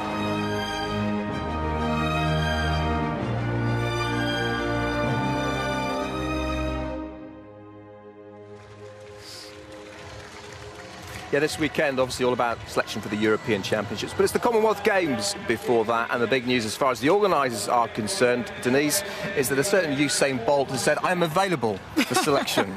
Call me sometime. Yeah, I mean, listen, what that wouldn't do for the event, you know, I can't put even to put it into words. It's just brilliant if he was to decide to race. What do you say, if he decides to race, though, it will only be the relay, yeah, I think. But still, Bolt Mania, people just like to see him no matter what he's doing. It'd be great for the event. We can't deny that. Look, even if he was just there and ran in the heats of the relay, yeah, and didn't even run the final. Slightly worrying times perhaps for him, though. He hasn't competed this season at all. I mean, he's such a big name for the sport, and to not have him out in the circuit, you feel it's a bit like Tiger Woods with the golf. You know, the ratings go down, and it feels a little bit like that with Bolt. It's not like the same frisson, is there? Yeah, and he brings that gravitas, that you know, a sense of occasion whenever he's in any stadium around the world. Yes, we would love him to grace the presence of the Commonwealth Games. It would be fantastic. But, you know, for him, the importance, it's not quite there this season. He'd like to race, but I think he must be tired. He's had a full-on couple of years, and you have to remember that these athletes are human. You know, you can't keep asking year on year out that they keep putting down these timed, breaking world records. But I would like to see him race. I really would. Yeah, I think we all would. Final semi-final of the men's 100 metres coming up. Dwayne Chambers in the centre in the Belgrade vest, the kind of yellow. What's the goldy coloured vest. So yeah, Dwayne, towards the end of his career, I think it's fair to say, isn't it? Still here, and you know, you cannot write him off. You know, he knows that to be in the first two, to make it on that plane to Zurich is what he would desire so much, but he's got to get past some very young people that are in the shape of their lives. Yeah, he certainly has. He has the qualifying time, and Crammy's calling this one. Yeah, we'll just get the result of the first semi-final just before we see the last one. Well, you look at a elder statesman there in Dwayne Chambers. Well, Mark Lewis Francis is not going to be through to the final at 10:37, not quick enough, but Harry Akinzariti and Richard Kilty looking in good shape. Yeah, that means at the moment James Ellington and Ramon Smith from the first semi-final have 10:34, 10:35. They're the two fastest losers at the moment.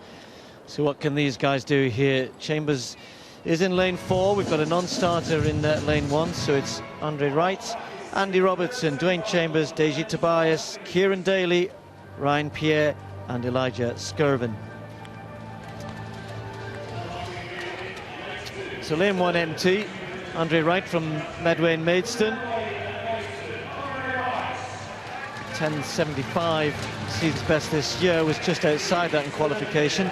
Now Andy Robertson, he has been selected to go to the Commonwealth Games as part of the England relay squad, and given everything that's going on, that's a pretty good achievement. 10:34 is best this year. Well, Dwayne Chambers has won this title the last 4 years, in fact 5 out of the last 6 years. 36 years of age now.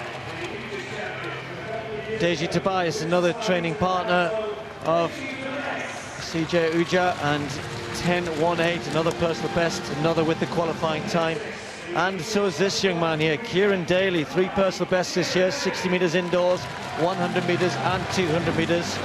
Having a great year, big improvement from last season. Ryan Pierre, he goes in lane 7, and then outside him from the Notts Club, Elijah Skirvin. So just to reiterate, top 2 to go through, and 2 fastest losers, Tobias and Kieran Daly in particular in the white. I was going to say it's a Blackheath, but he's wearing an England kit. He's not wearing his club kit, wearing England kit there. Kieran Daly's been one of those who's thrown himself into the mix here with 10.18. Tobias has run 10.18.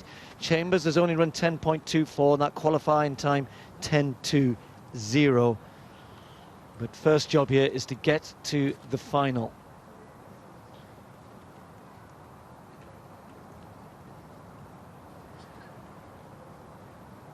Set.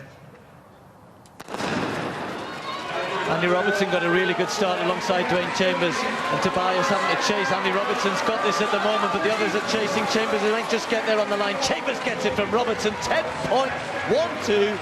Unfortunately for him, the wind just picked up. He won't know that yet. He'll look at the clock and think, I've just got the qualifying time.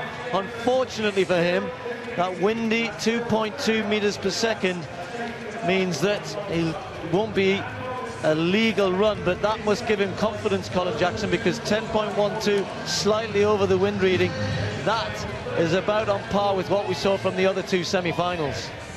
Yes, indeed. Dwayne got a very good start. This was a tough real semi-final for him. You can imagine he was questioning himself, knowing that there was men around him who were running faster this season. But he's really drawn every ounce of experience to haul himself through to take the victory. And what a good, clear victory that it was. And that time of 10.12, unfortunately, as you mentioned, Steve, it won't count as a legal performance. But when you come and talk about pure competition and competitiveness, he certainly demonstrates that.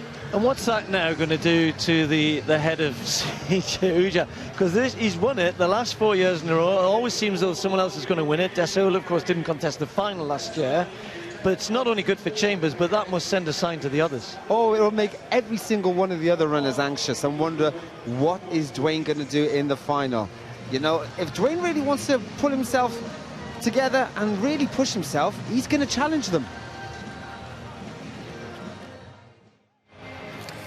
Those 100 metres coming up later on, as well as the women's 800 metres. Athletes in great form, including Jenny Meadows, Jess Judd and Lindsay Sharp. That's the women's 800 metres. The battle for the British title. So, Denise, 3 very interesting semi-finals, not least the last one with Dwayne. I mean, you called it, really. You said, you know, maybe getting towards the end of his career, and then runs 10-1. 10-1, yes, and into a bit of a windy run, but still, didn't he just do the job? And, you know, we love clear favourites in events, but don't we love it when it's competitive, when you actually don't really know who's going to win? And I think the men's 100 is very much that today. Yeah, because I made a bit of a mistake when I called that race before and handed it to Steve, saying he had the qualifying time. He doesn't, but that 10-1 to even slightly Windsor City shows that he's very much capable of doing it. Well, it will make people sit up and say, look, people keep writing Dwayne off. You mustn't do that. You mustn't make the mistake. He does elevate his game when it matters, especially when it comes around selection time. He always is in the mix. So Dwayne was the surprise package of those semis. CJ Uja, new really to our screens, running 10.16, slightly slower. What did you make of how he looked? I think he's great out of the blocks. You know, he's great. His transition through that sort of 40 to 70 metres, he's just brilliant. And then comes up and he's great. And what do you think about what will get into his head, knowing that Dwayne's there, he's run 10-1-2. I mean, athletes always look at what happens in the other semis, don't you? How about the sort of mental games? Because that's what the 100's like, isn't it? Well, what will happen now is the athletes will go and find a quiet place to rest. The coaches will come and say, look, this is the situation. They'll get their lane draw. And then it's like, you know, what to do now, what to do. Be attacking, don't change anything, be aggressive, run hard, and try not to look too much about what Dwayne's doing, but you're going to be aware of the time, obviously. Yeah, well, that women's final, I think, just about 8 minutes past 4. The men's final after that should be fantastic. Crummy can just give confirmation of that final semi-final. The good news is he's gone off to get me a cup of tea, so I'll do it instead. A very fast race, but with that little bit more breeze behind Dwayne Chambers, 10-1-2. Robertson also going through automatically. But Tobias and Kieran Daly going through as the fastest losers from that heat.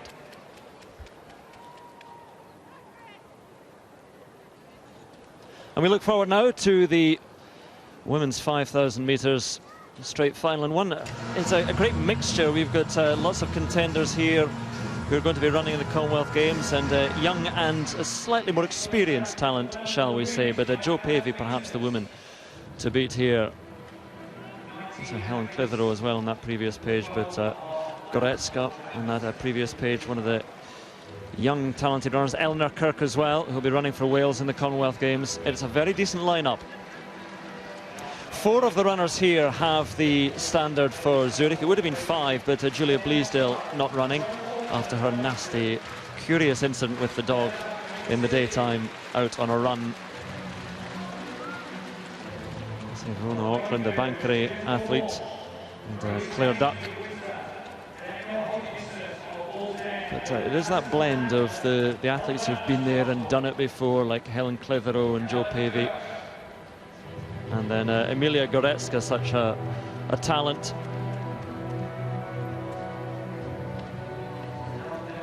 The conditions seem to be pretty good at the moment. You can see the trees on the far side are bouncing away fairly healthily, but there is Emilia Goretzka, a great cross-country runner as well already, and starting to establish herself on the track.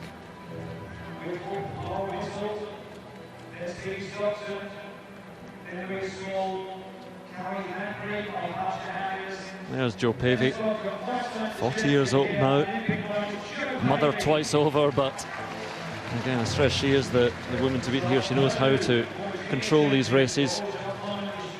3 times UK champion.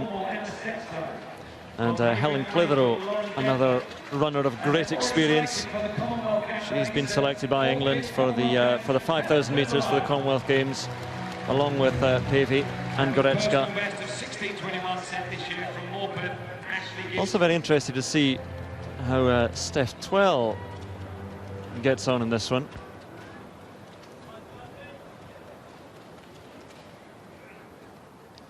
On your marks. Oh, I think Steph Twell might be a non-starter, so it wouldn't be interesting to see how she gets on. 12.5 laps of the track in the women's 5,000 metres. And the pace always very interesting as the sun comes out, a welcome sight here.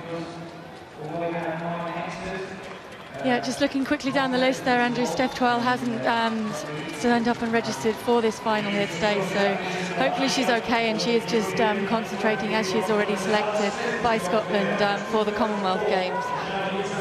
Yeah, she was one who was pre-selected after her injuries, horrible injuries in 2011. She's coming back to some good form, so Steph Twell will be running another day, but here is Helen Clitheroe settling in there in about 5th place, and Jo Pavey will want to control it. Again, we said all that experience really does pay in these kind of races. Yeah, Jo is very, very experienced, and she will go out there. She has the qualifying time, as do 4 women in this race, if we said so. They don't actually need to run fast, but of course there are those 2 automatic selection places at stake, which they will be wanting to secure, and I think a lot of the girls in this field will be looking to Jo to dominate and almost dictate this race, and you can see that as they settle in around her. She's not particularly leading it out at a fast pace, but nobody very keen to go in front of her and to push it on. That's Elle Vernon just sitting on her shoulder, married to Steve Vernon, and coaches Ross Millington, who ran really well in the 5,000 metre men's race yesterday, so she'll be looking to take inspiration from that and run well here today. So Jo Pavey just sitting there alongside Elle Vernon. Pavey, the champion over this distance in 2007, 2008, 2012, and in between she's now had a couple of children, a son and a daughter in 2009 and last year. So again, it is very, very possible, Paula, to come back and run well after having children.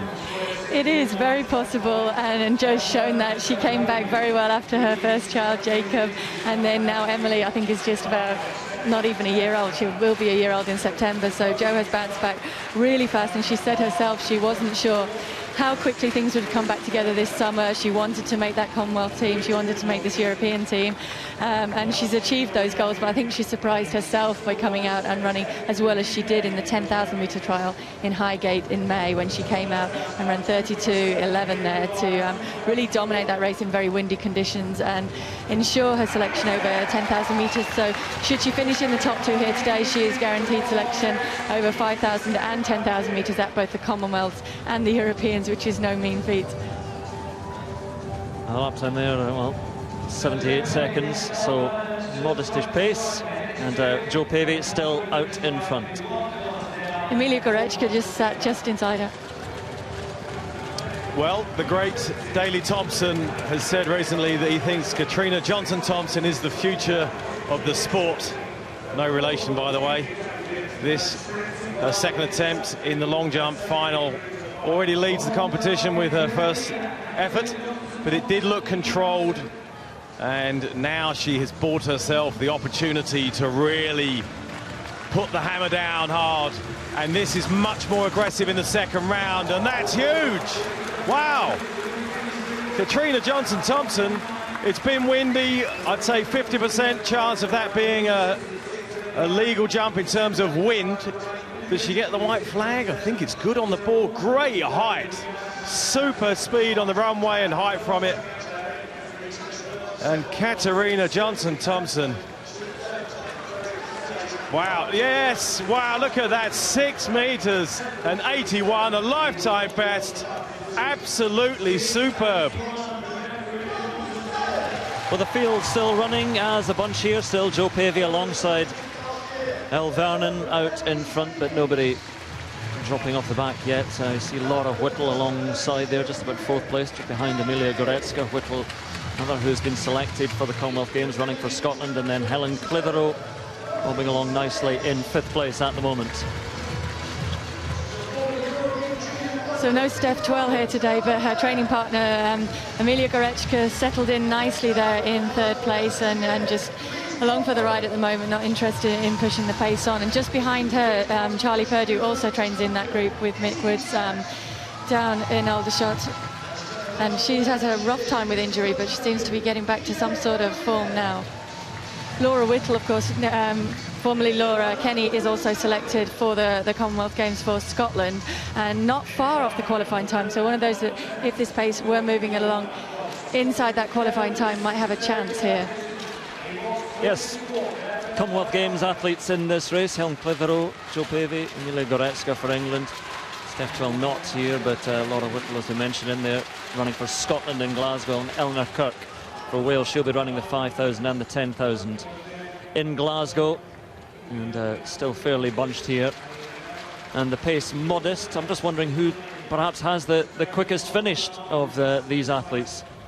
It's a good question there. I mean, I think in their heydays, probably Helen Clitheroe. She's the one who has the biggest range, although Jo also started out running extremely well in championships over 1,500 metres and has a good turn of speed. And don't forget, Emilia showed that she can finish fast in the European Team Championships last year too, when she came through to grab that second and secure that second position. As I mentioned, there should have been 5 athletes here with the qualifying standard for Europe, and Julia Bleasdale, we mentioned beforehand, not running because of an injury, avoiding a dog. I think it was in Richmond Park, was it, avoiding a dog?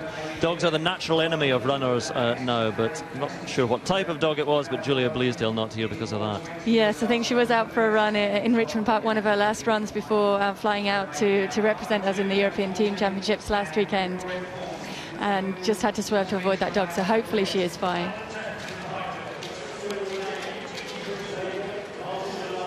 This is round 3, and Jasmine Sawyers City of Stoke athlete. We saw her jump in the first round. That's her best so far, 6 meters and 23, chasing that huge jump of Katarina Johnson-Thompson.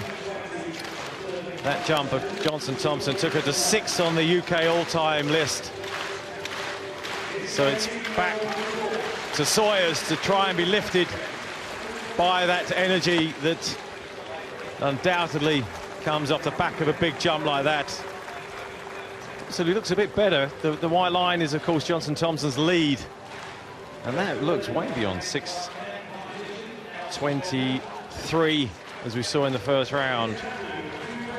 And she backed it up in the second round with just a centimetre shy and has possibly taken it out. So was in 4th place going into this, the third round, and stays in that place with 6 meters and 49. It is a season's best, though.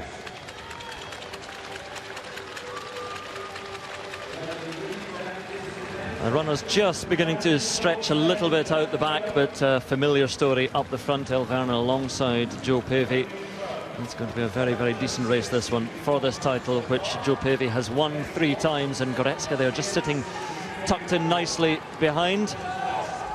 Yeah, Jo Pavey controlling this race, really. She hasn't done anything spectacular with the pace, but just turning that screw is stringing out the field, and runners are starting to drop off the back and gaps open up a little bit. She was pretty steady through the first kilometre, 3:16, bang on the second, 6:32 through 2 kilometres, and now I think she is winding it up a little bit more, and the girls, as I said, are starting to spread out and struggle a little bit to stay with it. And it is Laura Whittle alongside Jo Pavey, Emilia Goretzka, Helen Clitheroe, the class of this field at the front, and Purdue as well, diminutive figure alongside Clitheroe. 6 laps to go in this race, and the pace just begins to lift a little bit. Yeah, Jo, I think just starting to turn the screw and just wind the pace up a little bit and ask questions of people. She does lead the UK time so far this year with 15:04, followed closely by Emilia Goretzka with 15:07, and then Julia Bleasdale on 15:11. So Julia taking a little bit of a risk if she was wanting selection over 5,000 metres by not being here in this race. She is counting that one of the others who run faster than her, that those two will take the first 2 places here, unless she is just sitting back and hoping that she has selection over 10,000 metres and doesn't want the 5,000 metres in Zurich. So it's Jo Pavey and Laura Whittle, Emilia Goretzka, Helen Clitheroe, Charlie Purdue, all up at the front, and a little gap almost opening there between the front 4, and Charlie Purdue is trying to hang on to them, but again you can tell the pace is lifting. You can tell that others are feeling the strain as they come into the home straight, but all the while Jo Pavey sits at the front. This is what we expected. She would sit at the front and try and dictate the pace and then lift it slightly, and you see that gap between Pavey and Whittle and Goretzka and Clitheroe, just a couple of metres, opening to 3, perhaps a little bit more between the top 4 and the rest. Yeah. Eleanor Kirk just realising, I think, a little bit late that that move was being made and that the field was beginning to string out a bit more, and she did manage to move wide and to get up there. She, of course, ran really well in Stanford early on in the year to post a qualifying time over 10,000 metres and to really move up, I think, and she's looking to improve her 5,000 PP in the same manner. Well, fitting that Eleanor Kirk gets back there, and Charlie Purdue is trying very hard to hang on at the back, but fitting that Kirk from Wales is there, and Laura Whittle from Scotland, and 3 English women in Pavey and Goretzka and Helen Clitheroe. And we do have a very decent race shaping up in the sunshine in Birmingham in this women's 5,000 metres. And again, Jo Pavey just grits the teeth and tries to dig a little bit deeper, and Goretzka sitting alongside. Yeah, that 3rd kilometre was up to 3:07, so Jo lifted the pace and asked those questions, and only really these other 4 athletes have been able to answer and stay with her. Now we do see more gaps and more stretching going on there. Emilia Goretzka is able to go with her, tracking Jo Pavey as she has been doing the whole way through this race. I think it's fair to say that Jo would be an athlete that she's really looked up to, and in that respect she's a little bit nervous to go past her, but also is working hard to stay with her, and at this stage I don't think she wants to. I think she's quite happy to sit there and hope that Jo will pull her clear so that these 2 will be clear of the rest of the field. Helen Clitheroe trying to stay in touch there, and if she can and she can get into the last couple of laps, then I think it will become easier for Helen to be able to mount a challenge with the finishing lap. Yes, the group in 5 in danger of becoming a group of 2 and 3, but Helen Clitheroe is enabling the other 2 behind her to bridge that gap. It remains this group of 5, and Pavey still out in front, still setting the pace, but all the while Emilia Goretzka sits there on her shoulder. Helen Clitheroe working hard to stay there alongside Laura Whittle and Eleanor Kirk just behind, but these 5 well clear of the rest. It did just bunch up a little bit around that bend, and I think for the first time in the race Emilia Goretzka moved a little bit wide. I don't know whether she was thinking that she needed to go past Jo to keep up the increase in the tempo, or whether she's just letting Jo know that she's there. Look at the European list this year, and Jo Pavey is there in 3rd, Goretzka 4th, Julia Bleasdale not here, but she's in 5th. So Great Britain with great chances in Zurich later this summer, and now Jo Pavey and Emilia Goretzka. Now that gap does begin to widen back to Helen Clitheroe, but Helen Clitheroe is trying so hard to stay there along with Laura Whittle and Eleanor Kirk, but it's still Pavey and Goretzka, and there is the gap which does now begin to open. Yeah, this gap opening up now into the back straight as they go into the wind, which has dropped a little bit from earlier on today, but it is a stiff breeze out there, and I think that's why you see a little bit more concentration, a little bit more effort going into on the face of Jo Pavey there, to the effort she's putting into it and trying to move clear to ensure that this won't be a last lap burn up and that these 2 will be clear.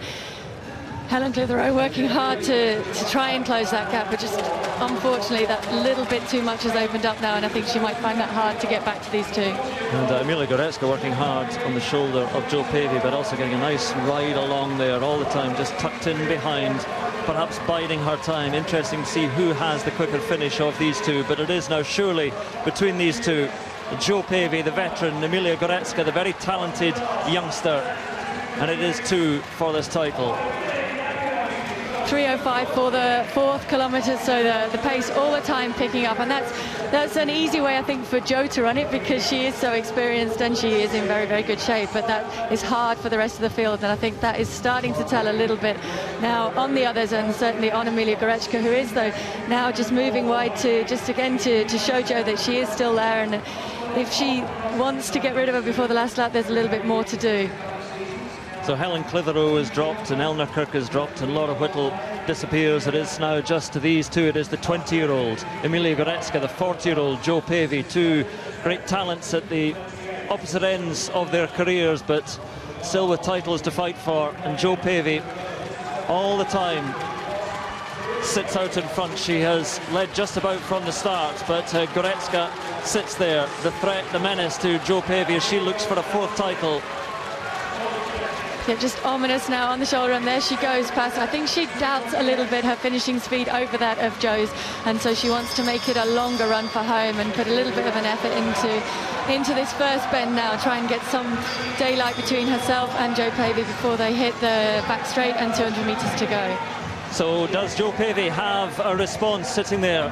She's held 2 metres behind, and Goretzka tries to open that gap, but it's not opening. Jo Pavey sitting ominously there into the back straight, into the wind, and Jo Pavey, you can see the pain, the effort on her face, and Goretzka, it's an easy style, but Pavey is still there. Emilia Goretzka, the 20-year-old, trying to hold off Jo Pavey, but she will not go away. Round the bend for the final time, and here goes Jo Pavey. Does she have a kick? Emilia Goretzka tries to respond. Pavey sitting on the shoulder, round the outside, gritting her teeth, squinting, grimacing. Now for the kick, looking for a 4th title, but Goretzka responds. A cracking race into the home straight. Pavey tries to get there again, but Goretzka holding her off for the line. Emilia Goretzka will take it. A wonderful race in the women's 5,000 metres, but the victory goes to Emilia Goretzka. It is Laura Whittle coming through for 3rd place, but a long way behind the 2 who battled out for the title. Goretzka with the victory. What a race. That was a great race. It was just really good to see the 2 of them there battling it down the home straight. I think Jo did everything right. She knew to check in behind as Emilia came back in front of her on the last lap, but she just mounted a challenge, but unfortunately she just did not have the speed that she used to have in her legs, and she wasn't able to reel in Emilia Goretzka, who wins her first national title at senior level there. Well, we talked about her talent, and we've seen it at cross-country in particular. Now in the track it is beginning to blossom, and we look forward to seeing her in the Commonwealth Games and the European Championships as well. But it was just a wonderful tussle between these two. Yeah, here we see Jo pick up her pace and really try and get level with Amelia before she hit the home straight. She did everything right. We can just see here the effort going into both of the runs for home, but Jo here just a little bit of surprise, I think, because she's trying to put her foot to the floor and it's just not there like it used to be, but she still ran extremely well, and a 65.4 last lap for Emilia Goreczka there is great running. As I said, and the effort was writ large in the faces of the younger and the older athletes. A wonderful duel between the two of them. It will not be the last national title, I'm sure, that Emilia Goreczka wins. But no fourth title for Jo Pavey. The 5,000 metres title goes to Emilia Goreczka. And again, we look forward to seeing that talent being fulfilled and going on over the next few years as well. She'll be running in the Commonwealth Games, as will Jo Pavey, of course, and Helen Clitheroe. But Emilia Goreczka, your winner, and she's down talking to Phil now. Thanks very much, Andrew. What a performance you both gave there. What entertainment you gave there. The determination on your face at the end, you weren't going to lose that one. No, definitely. I wanted to give it my all. Like, it's the first time I've raced Jo, and like, she's a fantastic athlete and like an inspiration to so many of our younger athletes. So it was crazy to be running around with her and trying to be as gutsy as I could, really. So it was fun. Yeah, for so long, Jo, you blazed a trail on the track for us, and now you've got people like this. When you hear you're inspiring the next generation, what does that mean to you? It's special to hear that I'm inspiring them, and it's exciting to see Emilia develop. You know, it's exciting new talent coming through, and just really pleased for her. She had a great run. Tell me about the plan for the years you looked ahead. Were you always targeting, if you possibly could, Commonwealths and Europeans? Well, I was ill early in the year, so I kind of was taking it every race that came, and it turned out I ran well early on, so I could relax and not race that much. And literally my coach and I was just thinking, whatever I can get myself into, great experience, my first year as a senior, so we're not even rushing, it's just like taking how it goes, and it's gone well so far, so we're really happy. Well, it's all happening. We're going to see you in Glasgow, now Zurich, and obviously you're doubling up in Glasgow and Zurich. What are the plans there? Well, I'll see if I get selected for both the Europeans, then I need to make a decision. It might be a bit crazy to double at both, and I've been in contact with selectors, and you know, I still want someone to be put into one of the events, so I think tomorrow I'll be able to give them the nod about that. So yeah, I've been in contact, because I certainly wouldn't take anyone's place if I was only planning to do the one at one of the champs. So yeah, exciting times having both champs and still doing it at 40 with two kids. I've got to be pleased, you know. You've got to be thrilled. You're an example to everyone. Well done. Congratulations to you both. Thank you. Cheers. Thank you. Yeah, well, it will be over a lot quicker, but the men's 110-metre hurdles promises to be just as dramatic as that women's 5,000 metres. Turner, Sharman, Clark, all going for the British title, and of course those all-important places on the plane to Zurich. Well, let's return back to that women's 5,000 metres now. Paula standing by in the commentary vision. And Paula, if there was any advert for that race, it was the smile on your face, I have to say. You really enjoyed it, didn't you? I did. I really enjoyed watching it. I mean, it was great. It's great to see young new talent coming through in the form of Emilia. It's great to see Jo out there still. I mean, what an inspiration, just going out there and performing. I mean, she talks about she'd never take anybody's place away. She would never do that, but I think she's inspired so many youngsters to come through, and that shines in Emilia. Talk about Emilia's performance. You said she took it up at the bell because she didn't think she had the kick to beat Jo, but she didn't get rid of her, did she? And she still had to kick off the back of that top bend. She did. I mean, it was a little bit reminiscent of Laura Waitman's win yesterday in the 1,500 metres, in that she made it a long run for home. As I said, Jo did everything right, really. She put herself in the right positions to be able to strike back in the home straight, but Emilia just had that little bit more speed, and she was just able to hold that daylight that she gained earlier in the lap and be able to run through to the line. And that's a strong finish, to be able to run 65. I know it was a slow pace, but to be able to run that at the end of the 5,000 metres, that's a step forward for Emilia, and it's looking good going into both championships. I kind of watching Jo run and think of 40-plus mums, think of you, Paula. And I know you're with us here at the BBC now, almost seems full-time, but you are still training, you are hoping to still run. Just give us an update. Yeah, I'm still training, and I'm still hoping, so I'm still planning to come back out and to finish off my career racing. But my foot, unfortunately, won't run quite as fast as it used to be able to, and I'm not sure I could get out and do what Joe's done today. Hey, well, Paula, 2 hours and 15 for the marathon's okay, but you just come out and jog around. I think huge respect. Don't we agree, Denise? I mean, you must be pretty impressed with Joe, what she did there. I think she's just fantastic. I've been on the team with Joe for many years, and she always gives 100%. She's gritty, and to come back 2 pins, oh gosh, I know. And because the other thing we're impressed with is KJT. And yes. We'll talk about that later, but now we're going to go men's 1,500 metres with cramming. Guys, and don't let Paula kid you. She gave Laura Waitman a run for money on her Sunday morning run this morning. Laura came back very tired. And that women's 5,000 was reminiscent of that women's 1,500 yesterday, as Paula said. Goretzka with that winning time, the 15:40, not really important, but look forward to more of her this summer. And, of course, Jo Pavey. Laura Whittle took 3rd spot. So that men's 1,500 metre race, great run, great race in that women's 1,500 metre race yesterday, and hope that we can have something similar here today. I would say that probably the overall quality maybe not quite as good. Charlie Grice, the standout athlete of the year, 3:36 is the only one who has the qualifying time of 3:37.5.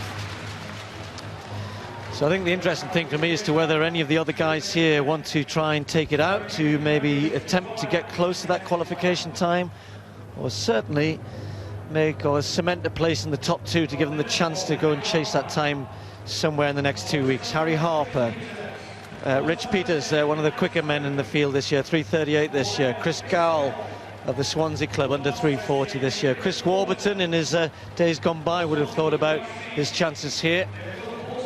William Paulson, just 19 years of age, new personal best of 3:44.15 this year. Frank Baddick finished strongly in the heats yesterday. David Bishop, indoor champion over 3,000 metres last year. Cameron Boyack from the Shildon Club in the northeast, having a good season as well. So plenty here of developing athletes, none more so though than Charlie Grice. Charlie, #1 in Britain this year, just 20 years of age, real talent. Coached by John Bigg, doing a great job with Charlie, and he will be the favourite. Men's 1,500 metres, 3 3/4 laps of the track as usual.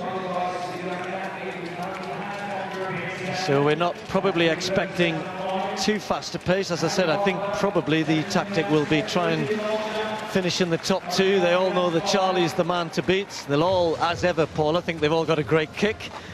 Some will produce it, some won't. And even in the qualification yesterday, you and I were watching the heats, and there wasn't a lot of kind of impressive kicking going on. There was real scrambling for the line with 1 or 2, wasn't there? Yes, there was, and I think it's going to be interesting here today just to see how Charlie does run this, because it's a new situation for him to find himself in. I think there's the almost outstanding favourite in this race, and all of the others looking to him, and I think he's confident he's in very good shape, but I think he's also very nervous coming into this race. It's good that he's nervous, and if you were watching the European Team Championships last week, Charlie ran really bravely, really attacked hard down the back straight, and he probably went a little bit too hard too soon. It was a tough field there as they went through there, 62, Cameron Boyack leading the field. I think he learned a little bit from that, and that's what he needs. He needs, you know, the danger is when you go up a level as Charlie has done, you end up in fast races all the time, trying to chase times, and that's great, but you've got to learn how to get through the rounds, learn how to win races like this when you're the favourite, and just get your tactics right and use your head. And he's in a good spot there in 3rd place just at the moment. Cameron Boyack, the leader. Harry Harper just behind him, the Liverpool Harrier, and the others all gathering behind Charlie. I know you and I have been chatting to Charlie, and I said to him, you do know they'll all be watching you, and that's exactly what they're doing. Yeah, I think they are all watching him, and as you said, it is a good opportunity for him to try out different tactics. I think he came away from last week pleased that he tried something different, but just a little bit frustrated that he mistimed his efforts. So I think he has learned from that, and I think we might see him try something different here today. Through 800 metres, Cameron Boyack getting a decent pace going in. It's nothing fast. It's going to be well outside 2 minutes, about 2 minutes 6.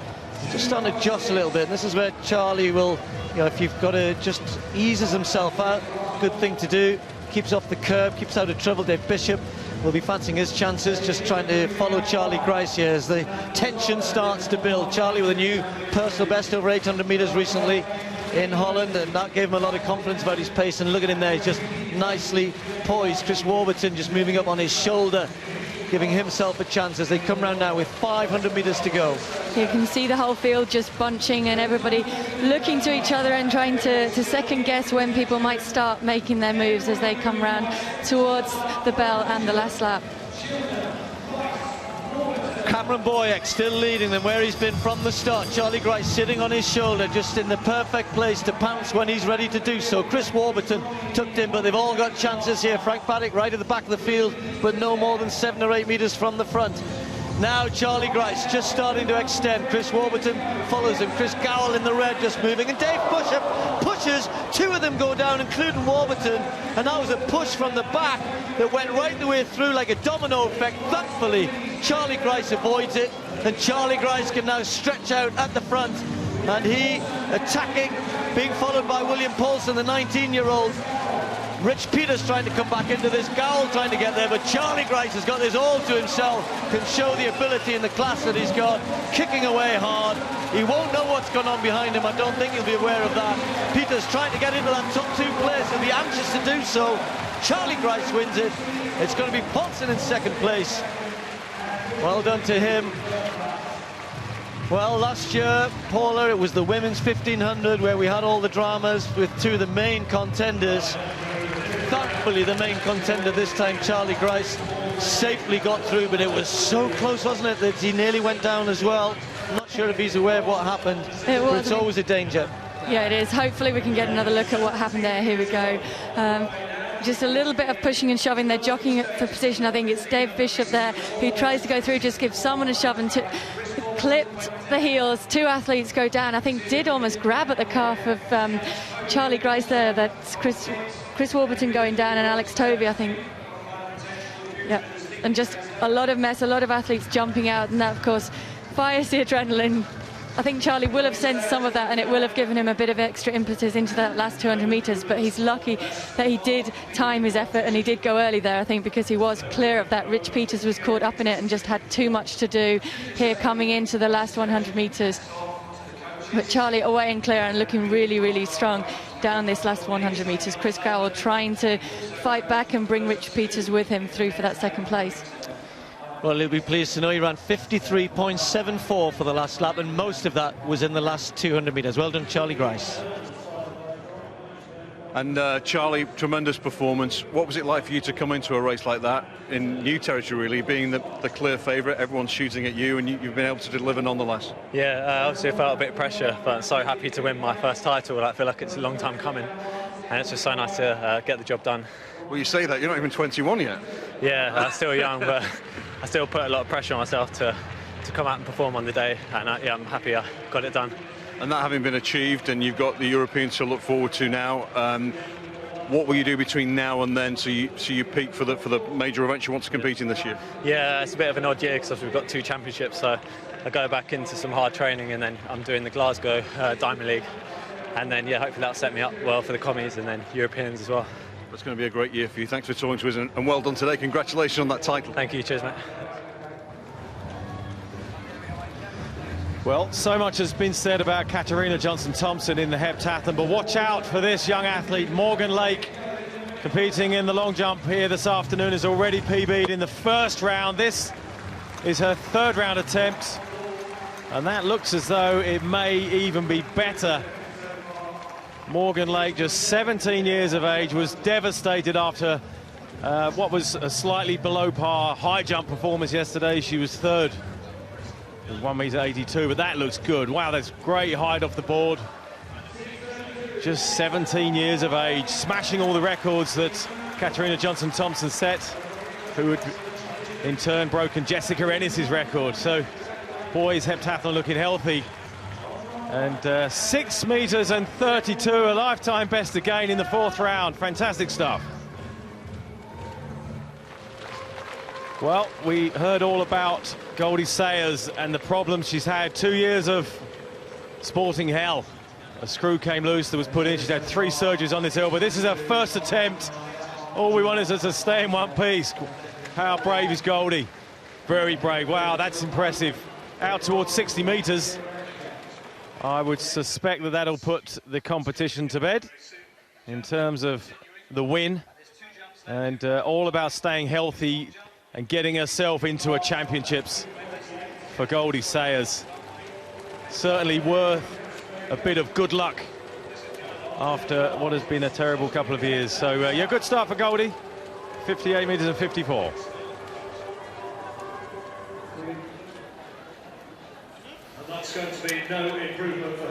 45 minutes or so to go here in Birmingham, the Alexander Stadium. But these are the headlines so far. CJ Ujjar, the latest British athlete to go sub-10. He made it comfortably through to the final, which is in half an hour or so. He ran 10.16, hardly broke sweat. As for Dwayne Chambers, we weren't sure what to expect from the multiple champion. He ran the fastest qualifying time, 10.12, albeit wind-assisted, but the old man, don't count him out of it. And the youngster, Katarina Johnson-Thompson, the world's #1 heptathlete at the moment, jumped a huge PB in the long jump, 6 metres and 81. There is just no stopping this young lady at the moment. And then in the women's 5,000 metres, one of the most dramatic finishes of these championships, with the youngster Emilia Goretzka out-kicking Jo Pavey, 40 years young, but going to the Commonwealth and the Europeans. She might even double up, quite something. Well, the women's 800 metres coming up very, very shortly. Jess Judd going in this one, and also Lindsay Sharp and Steve Cram is calling. This should be a fascinating race, Steve. Yeah, I think one of the highlights of the weekend. I know we're all looking forward to the 100 metres, but this is going to be a cracking final here. Jess Judd, the burgeoning young talent that she is, a bit like Charlie Grice in the men's 1500 metres, just checking that win there, 3:46.97. Paulson, 19-year-old, well done to him, in second place. Peters took third. Chris Warburton and Alex Tovey did get up and finish after that fall. But yeah, just come back to Jess Judd. I know she'll be nervous because she's got against her here Jenny Meadows, coming back into some sort of form after 2 years of injury. Lindsay Sharp, who's been in great form this year. That's the full lineup for you. Jenny Tan, Emily Dudgeon in there as well. Alison Leonard, who's been going really well. Shalana Oscan-Clark, big new personal best for her this year, and Adele Tracy. So a lot of women, all within a second and a half or so of each other. Jenny Tan ran a personal best to make it through to the final. She's the slowest in the field, 2:3.54. Well done to her for making it through, because it's been a high-quality event all weekend. Emily Dudgeon will be representing Scotland, the 21-year-old. New personal best, 2:1.89. The Commonwealth Games providing a real spur, inspiration for many to lift the game. And I'm sure for Jenny Meadows, just getting back onto the track this year was such a relief. 33 years of age now, she won't thank me for saying that. But Jenny looks superb, I thought, in qualification yesterday. And Alison Leonard was very impressive as well, coached by Bud Bildaro. 2:1.81, and again another personal best this year.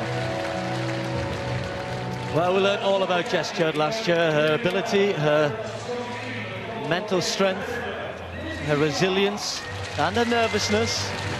She's sometimes a little bit of a worrier, and she'll be worried, rightly so, about this field. Lindsay Sharp, the European champion from 2012.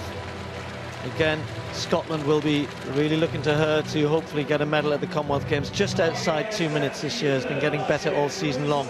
Shalane Oscan-Clark ran a personal best in her first race of the year in Doha. Given the chance to go there with a leg cold, ran very well. A bit unlucky not to make selection for the England team.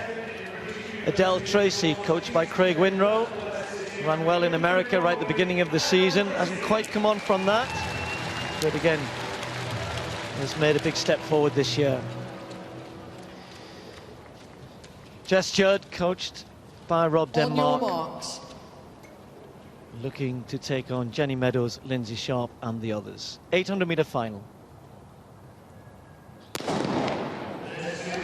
So tactics will be really interesting here. We've got the front-running Judd, we've got the front-running Jenny Meadows, we've got Lindsay Sharp, who likes to sit and work off other people, use her kick when she can. It's going to be interesting to see what they do the first two, and it looks like Jenny Meadows is checking back, so is Jess Judd checking back, not wanting to really get out there. And look at Jenny Meadows moving over, saying, come on, somebody else come through and take this.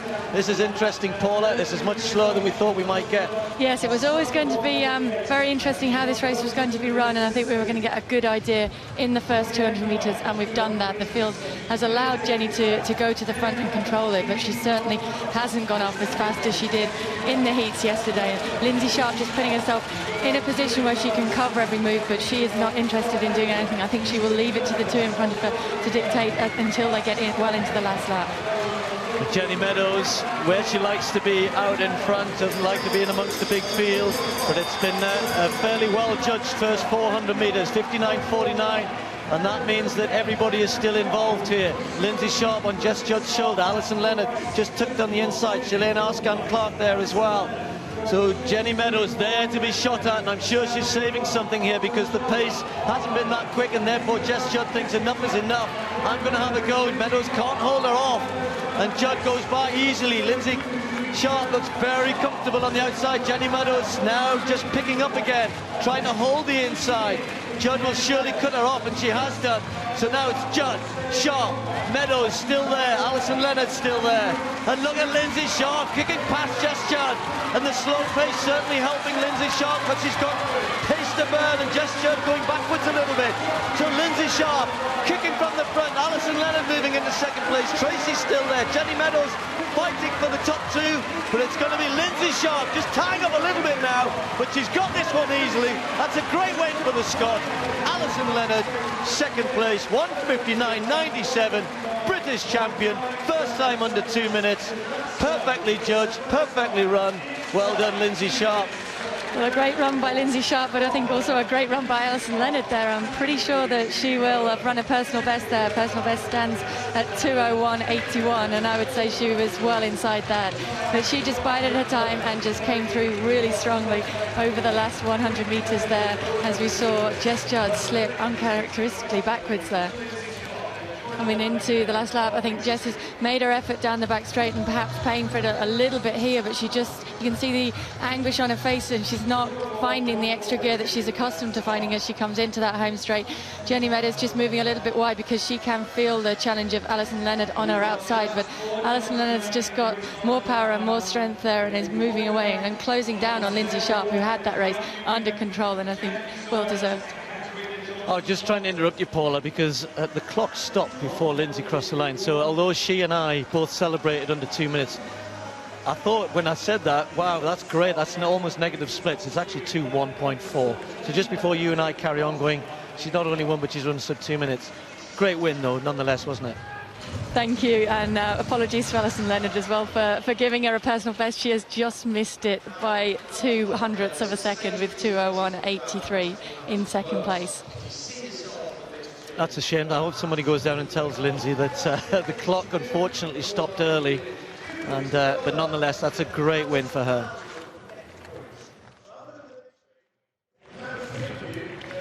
Well, Lindsay's here now. I had to break the disappointment on the time that Steve just mentioned, so commiserations on the time at least, but nonetheless, first place, tremendous run.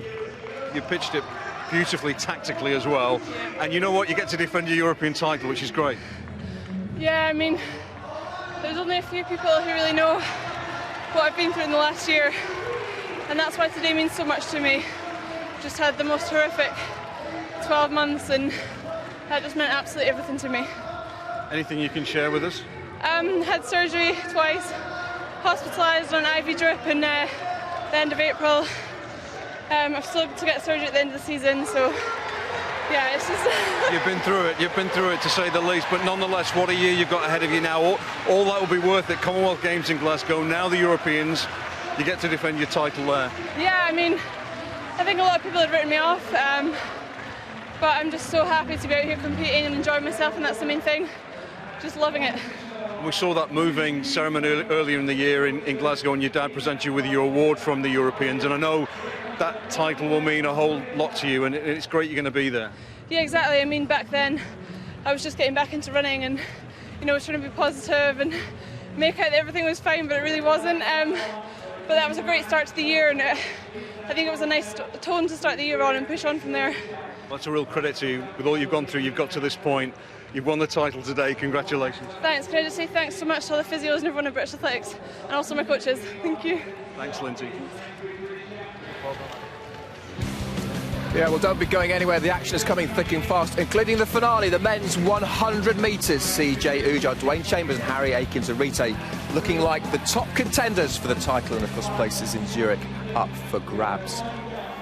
Well, the men's 110-metre hurdles finalists out behind Denise and I, and the big news is no Andy Turner, defending European champion. Yeah, I'm not sure whether his Achilles, we know he's had long-standing issues with both the left and right Achilles. Whether he just felt something in those semi-finals, we don't know. But it's a shame to miss him, because this would have been just right up his street, the most competitive race for him, but he's not going to be there. But of course, with the selection policy, it's not the end of his chances of going. That's right, that's right. He still has, till that selection date, as Steve Cram was saying, you know, the 15th of July, he still has that up to that time. Selection for him, though, would be to the 13th, so he needs to hopefully get into shape. He does. That coming up shortly. The women's 800 metres has just happened. Absolutely fantastic race. And chat to Paula up in the commentary position now. Paula, I saw Lindsay Sharp qualify yesterday. She just looks in fantastic shape at the moment, and she showed it there. She does. She looks in really good shape, and I think some of that will be coming back from the frustration that she spoke about with the problems that she's suffered through the winter, but she's got herself into great shape, and of course she's got the Commonwealth Games in her home country to look forward to, so she's fired up and she's ready for that. The big shock, really, though, was Jess Judd. I mean, she really went backwards down the home straight, and I guess there'll be a lot of head scratching, whether it's an injury, whether it's an illness, I don't know, but it was a bit of a surprise. Yeah, I mean, I think Steve alluded to at the start that Jess does struggle a lot with nerves, and I think she came into this with a lot of pressure on herself, and she looked a little bit tight in qualifying yesterday. Then there was a situation yesterday where all of the girls, between their heat and final, were asked to provide an anti-doping blood test, so to sit still for 2 hours before they could go back and continue on with their recovery process and their focus on the final today. And I think that may have affected Jess a little bit more than the more experienced athletes in Lindsay and Jenny.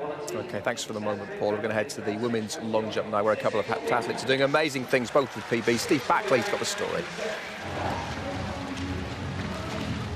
So then, Jasmine Sawyers, final attempt in this long jump, in second place. A season's best already for the 20-year-old. Has really had a great afternoon.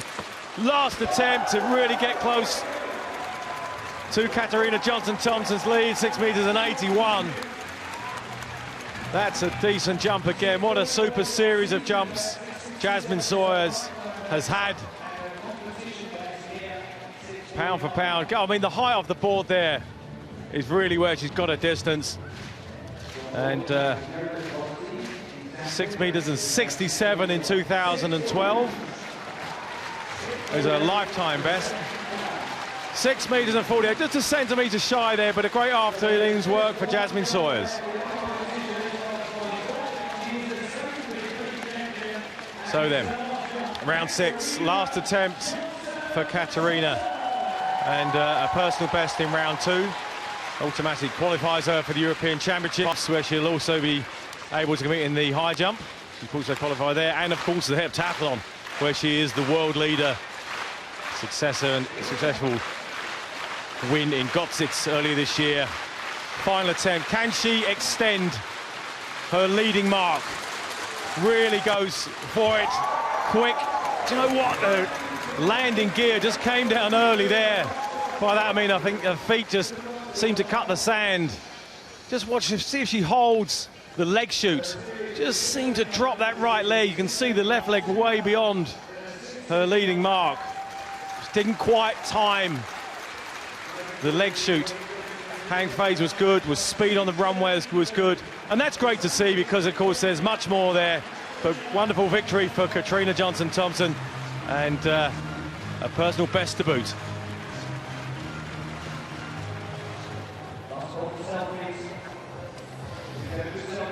Well, after a few shenanigans at the clock stopping before Lindsay Sharp crossed the line, that's the official time, 2:1.40. Alison Leonard, great second place for her.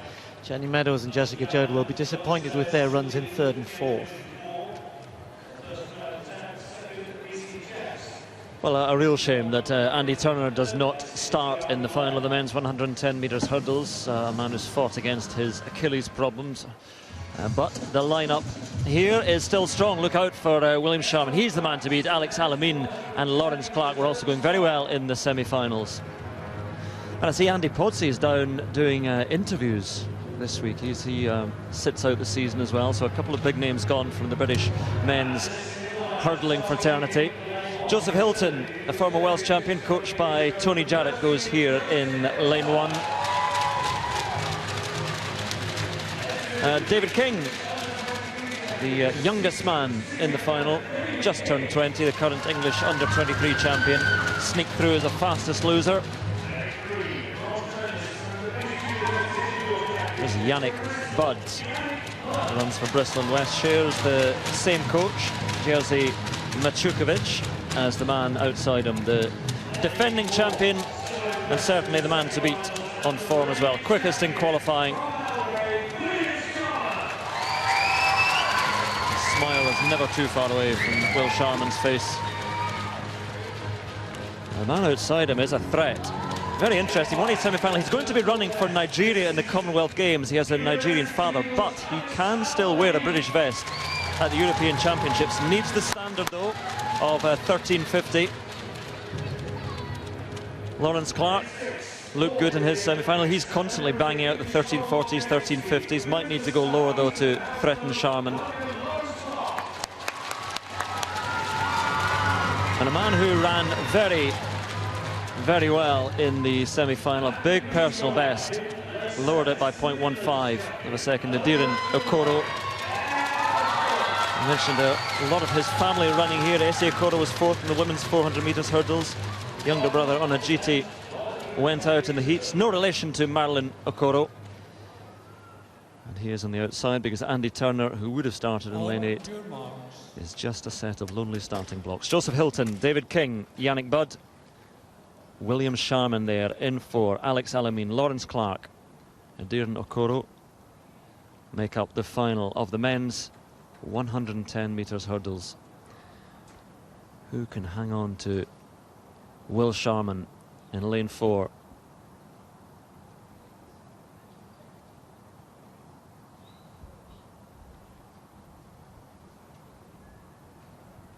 Set. They rise cleanly, and Sharman hitting the first hurdle in the front and still there, and he's just moving away from the field. Lawrence Clark is trying to get back at him, but he stumbles badly, hits the hurdle hard. That might have ruined his chances. Clark does well, but Sharman gets there for the victory. A handsome victory. The wind is a strong one behind them, but he was so far clear of the rest. And coming through to take second place, I have to say, for Lawrence Clark as well, after clattering the hurdle, did ever so well to take it, but no doubt at all about the winner. It is the man galloping down in celebration round into the back straight, William Sharman, well ahead of the rest. I think that William is certainly now looking for that magical moment when he can break that 13.20 barrier. Legally, he's done it wind assisted, but I think he's pretty ready to go under that magical 13.20. He's running so well technically, and he can rely on that at the back end of the race when lots of people have started to make mistakes. Lawrence Clark, as we saw, clattered the barrier, did well to stay on his feet, but William Sharman is so clear. Head and shoulders above the rest here. He's a true world-class hurdler. Every time we go into Europe, people know who he is, they expect him to do good performances, and he's just demonstrating that time and time again. It's great really to see him back to his real best, running better than he's ever run before, being confident, believing in his abilities. And I'm really looking forward to when he takes on the rest of Europe later on this year. Well, it's the likes of Pascal Martino-Lagarde and Sergei Shubenkov have run slightly quicker than this, but they're all pretty much of a muchness, so it might be good times for Will Sharman in Zurich. A very good win here in the technique. You see the hurdles unclipped. Opposed to poor old Lawrence Clark, who was clattering them away in that race, but he came through for a good second place, but a long way behind Will Sharman, who is once again the British champion. And the British champion here with me. Had to chase you down. I'm glad you were ambling round the corner. Well done, tremendous performance, and what is a season of great performances for you, and there's still more to come, I know. Yeah, just happy to get the win, really, because even though on paper I was predicted to win, you don't win until you've won. And there's some great competitors out there, and I needed to just do the job. I'm glad I did the job. I suppose it's also the case of, all the other races without those barriers in front of you, difficult enough to make the team. When you've got that line, you're looking straight down there, no mistakes allowed, basically. Yeah. Could cost you trouble, and we saw it with Lawrence. He just about got second, but just one mishap and you could be done. Yeah, I was aware of Lawrence on the far side, and I kind of took my foot off the gas when I could see I was a little bit in front, and then I thought, no, keep pushing for the line, just because there's no one around you. If you want a fast time, you have to run all the way regardless. There's always a story of William Sharman. There was today. After the first round, I had lots of recovery stuff to make sure I had energy for the final. I ate too much, so I didn't feel like running in the final. I said to the team doctor, what should I do? And the result was 2 fingers down the throat before I ran. Yeah, I felt too heavy. Well, you wouldn't recommend it, though. No, we won't recommend it. And having purged yourself of that, you won the race. Well done again on that performance. We'll let you carry on with your lap of honour. You deserve it. Thanks very much, guys. Appreciate it. Well done. Thank you very much for sharing. William Sharman, just the wind crept above 2 meters a second, so not a personal best, but a very quick time. And look at the gap between William Sharman and the rest. Lawrence Clark gets the second automatic qualification spot. Yeah, I think this is the point where we say don't try that at home, OK? Let's go up to the contribution with Colin Jackson. And Colin, you'll have enjoyed that race. Will Sharman looking very sharp. He hasn't gone under 13.2s you talked about. What does he need to do in order to make those small gains? Do you know, it's all about hundredths when you talk about sprint hurdles, because if you can just improve by 100th per barrier, that gives you that 10th of a second. And that's a huge margin when you think about it, because that would take his performance down to the 13 zeros in this same kind of condition. So for Will, it's just do what he's doing, keep accurate all the time, and that time will come. He will make that big breakthrough. OK, thanks for the moment, Colin. We're going to head out to the javelin now, see how Goldie Sayers is getting on. Steve Backley commentating. So then Goldie, we saw a quite tentative first round throw, and 58 metres and 54 was decent. It's out in first place, but this is a chance maybe just to settle into a slightly more aggressive rhythm. She wants to get ready for those Commonwealth Games and of course the European Championship. She's capable of getting on the rostrum at both of those. 60 metres really is the start of world-class javelin throwing on the women's side. And she's gone beyond that already this year, beyond 62 metres in fact. So let's have a look at this. Again, slow on the front on running, turns side on. I've got to tell you, that's good. Technically, that is a solid throw. It's beyond 60 metres. That is a good throw. I like what she's doing. She's throwing the javelin over the top rather than coming around the side. That's how you hurt your elbow throwing javelins. Anyone who's done that knows how it hurts, and pulling it over the top is key for Goldie's sort of stability and safety. A season's best, 62 metres and 75, and that's a great throw in the 5th round. Well, we've seen Will Sharman defend his 110 metres hurdles title. Can Asha Phillip do it in the women's 100 metres? She will be the women to beat here, but Jodie Williams, Bianca Williams, Ashley Nelson will certainly have something to say about that. And these are good times for women's sprinting in Great Britain. Desiree Henry, the 18-year-old, goes in lane 1, former world youth champion over 200 metres, European junior silver medalist over the longer sprint last year. And Montel Douglas, I say the British record holder, but that 11.05 really did come out of the blue. Jodie Williams, the very recently crowned champion over 200 metres.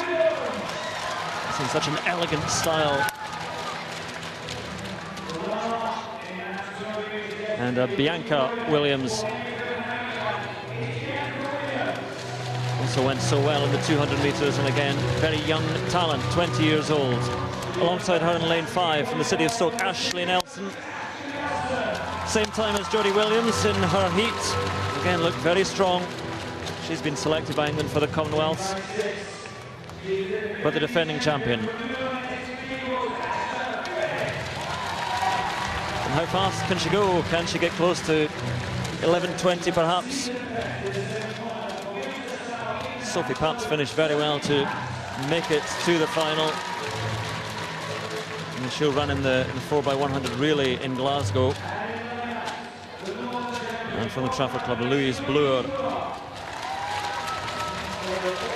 And then she'll be in the England relay team at the Commonwealth Games.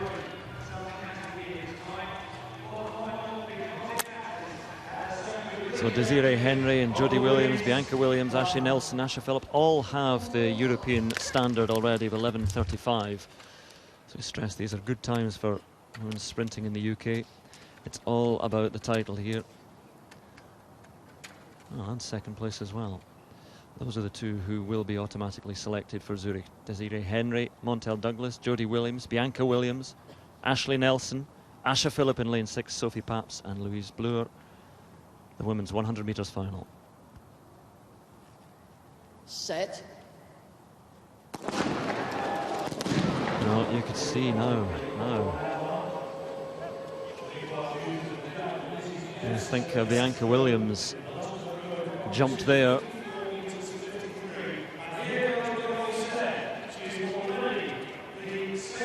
Well, there was a little rock inside her from Jodie Williams that triggered Bianca Williams, but we're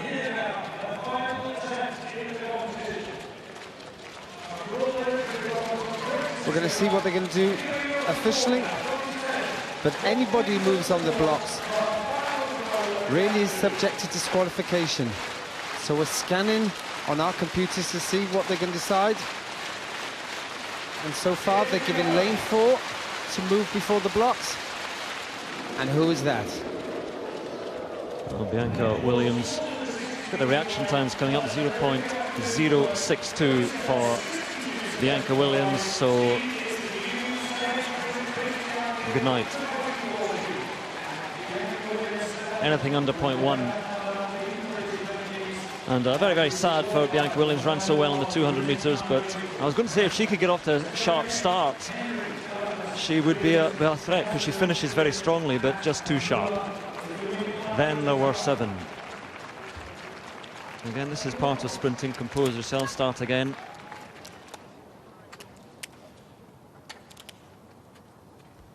And Asha Phillip does just that.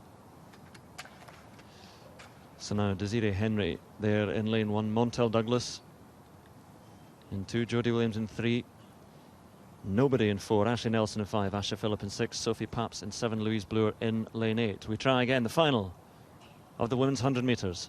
Set.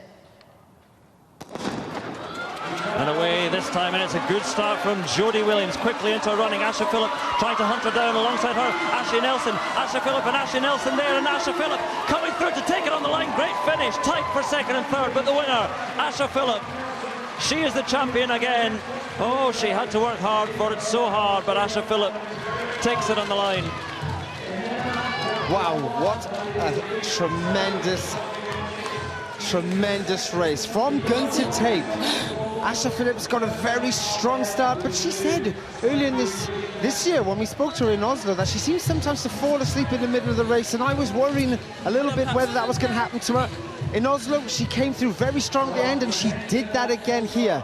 The wind over the allowable limits, unfortunately, but a very, very good competitive race all over. Asha gets up into that beautiful stride of hers, starts working here, and it's like somebody wakes her up and she goes again into overdrive and she moves away from the rest of the field. But look at all this others, right on a great competition, really great. Well, real shame about the wind lifting. It really did lift at 3.6 metres a second, but on the line there, it looked as if Ashley Nelson came through for second place. But with that competition, if the wind were just below the legal limits, I'm sure Asha Phillip could have gone close to sub 11:20 again. It was a great race. We're looking here at Asha Phillips. She's one of these people who really gets into a beautiful flowing run in action. That is the most important thing in sprinting. If you're a natural runner where everything is so smooth, as Asha really demonstrates here, you can put on really great performances. And do you know what? This young lady's just going to go from strength to strength, defending a title. Asha Phillip, well done. Well, we're still waiting for confirmation of second and third, but Asha Phillip, the champion. Yeah, and they're both just gone back passes there, Jodie and actually throwing their hands up in the air. They want to know second and third. They're looking at the screen. We've not got confirmation, but we do know you won it. And obviously the wind was too strong for it to be a personal best, but you just said that's not what it's about today. No, I mean, my season started off so well, but then in the midst of it, it didn't go as I'd planned. But I'm fine with coming back here, retaining my title, so that was the main aim. I'm a bit upset about the wind, but a gold medal is more than that, so I'm fine with that. What's it like when you know that there's so much strength in depth now in British women's sprinting, and it's happened pretty quickly, it seems, just the last season, 18 months or so, you're all there challenging each other. What does it do to you? To be honest, it's great. And us women, we need it because we've always been out of the limelight. So the fact that we're all running at the fast at the same time is pushing each other on. So I mean, I trained with Jodie Williams, so that's great. So we're both fighting and working hard together. I mean, she won the 200, and hopefully she just got second. So, you know, we need this in our sport. Definitely for us girls, we definitely need that. Well, congratulations on that win today and retaining your title. All the best going forward. Thank you, Phil. Yeah, nice stuff from Asha Phillip there. But Denise, drama at the start with the disqualification of Bianca Williams. Dare I say, but I have to say, I think that false start was prompted by Jodie Williams, who was just on her inside. She seemed to twitch in the blocks, which caused Bianca to react and go, and she was given the disqualification. There was a few nervous looks across towards the starters, and when the red kind of flag thing went to Bianca, there was kind of a sense of relief. There was a sense of release, and then I think it affected her run as well. I don't know whether it was that, but she has to refocus and regain composure. That's what you do as an athlete. You know, someone has a false start, you've got to go again. But I think the 200 metres definitely probably had a bearing on the result there, but still a good run from all three women. Indeed. So we have seen the fastest women. It's time now for the fastest men.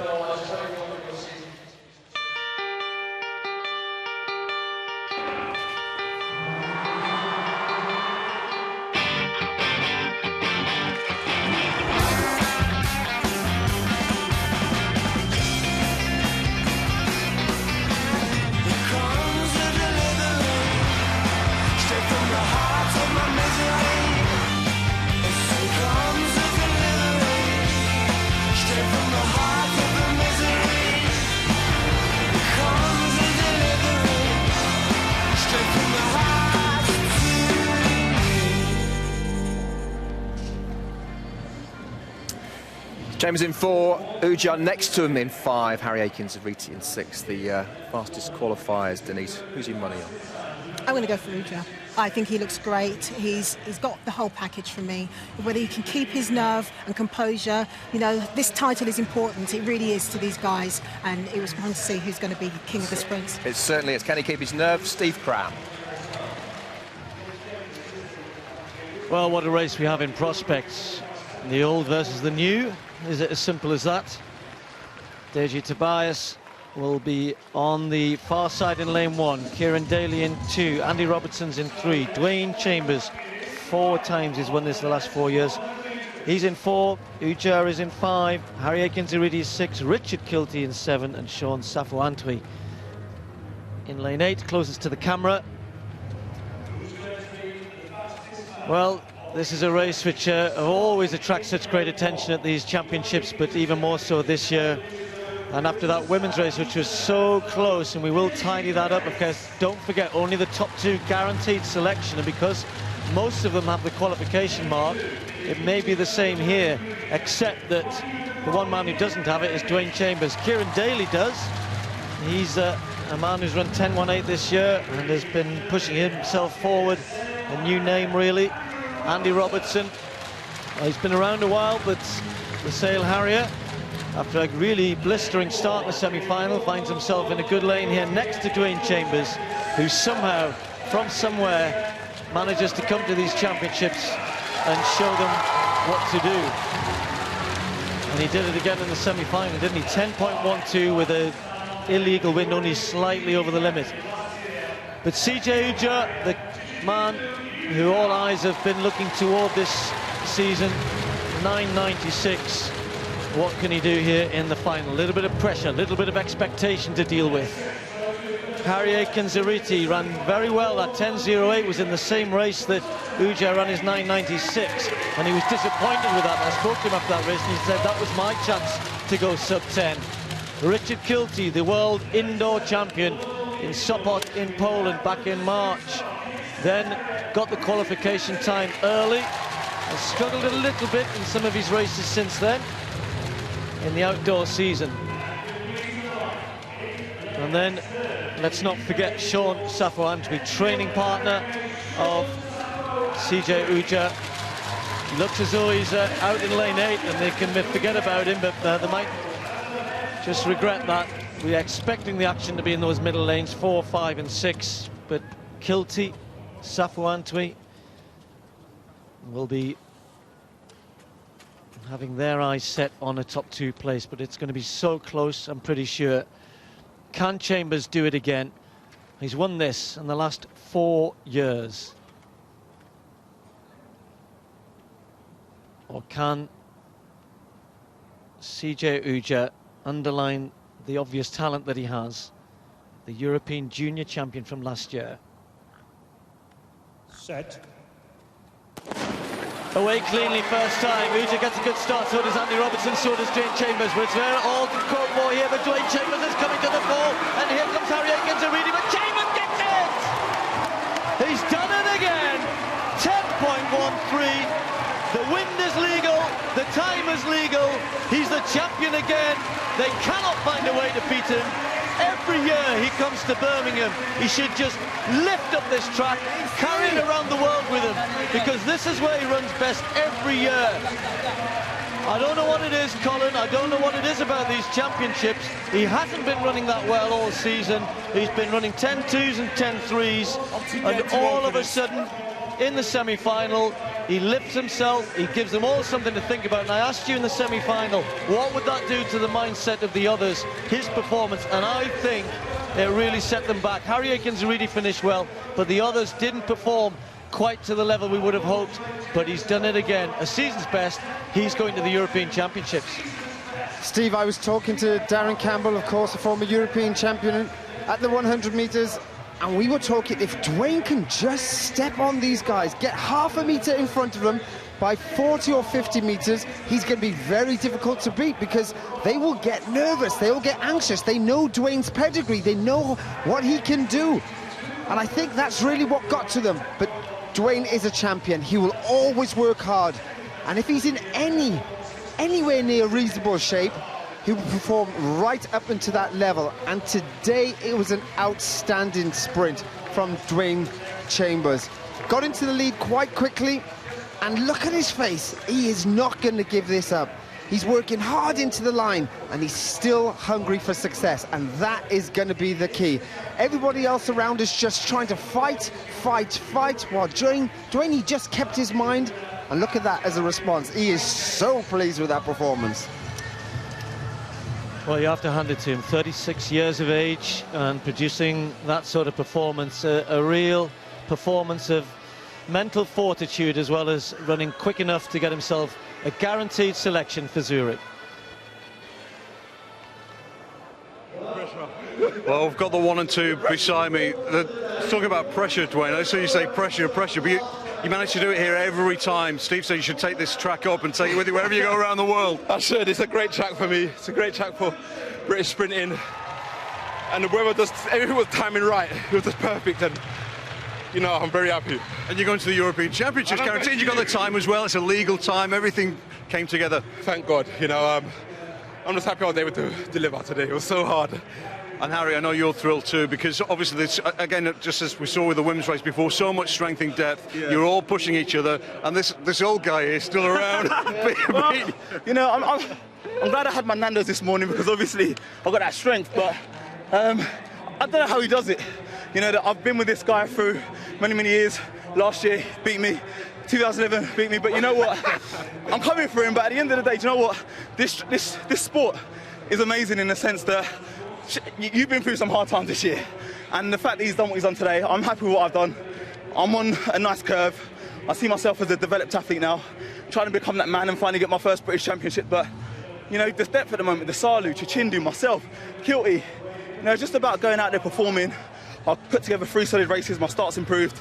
Got to say thanks to God, my family, everyone that's put so much time in me, so thank you, yeah. Well done, well done. And a final word with you, because I know we talk about the age thing, but you know, you're defying it year on year.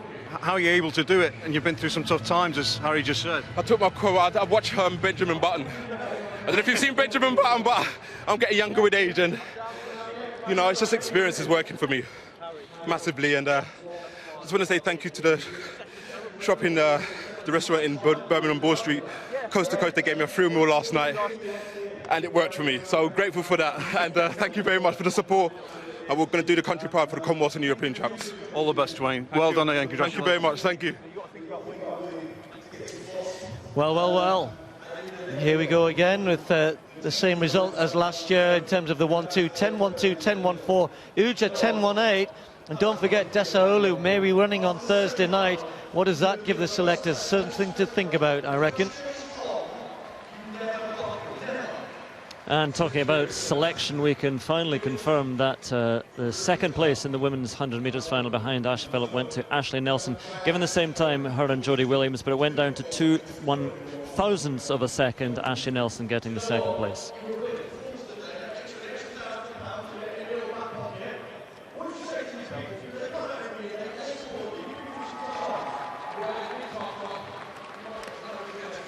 Confirmation then of a victory for Goldie Sayers ahead of Izzy Jeffs and Joe Blair.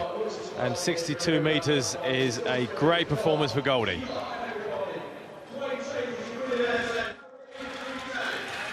Well, as Steve Cram said, Denise, well, right on this very track, not quite what we were expecting.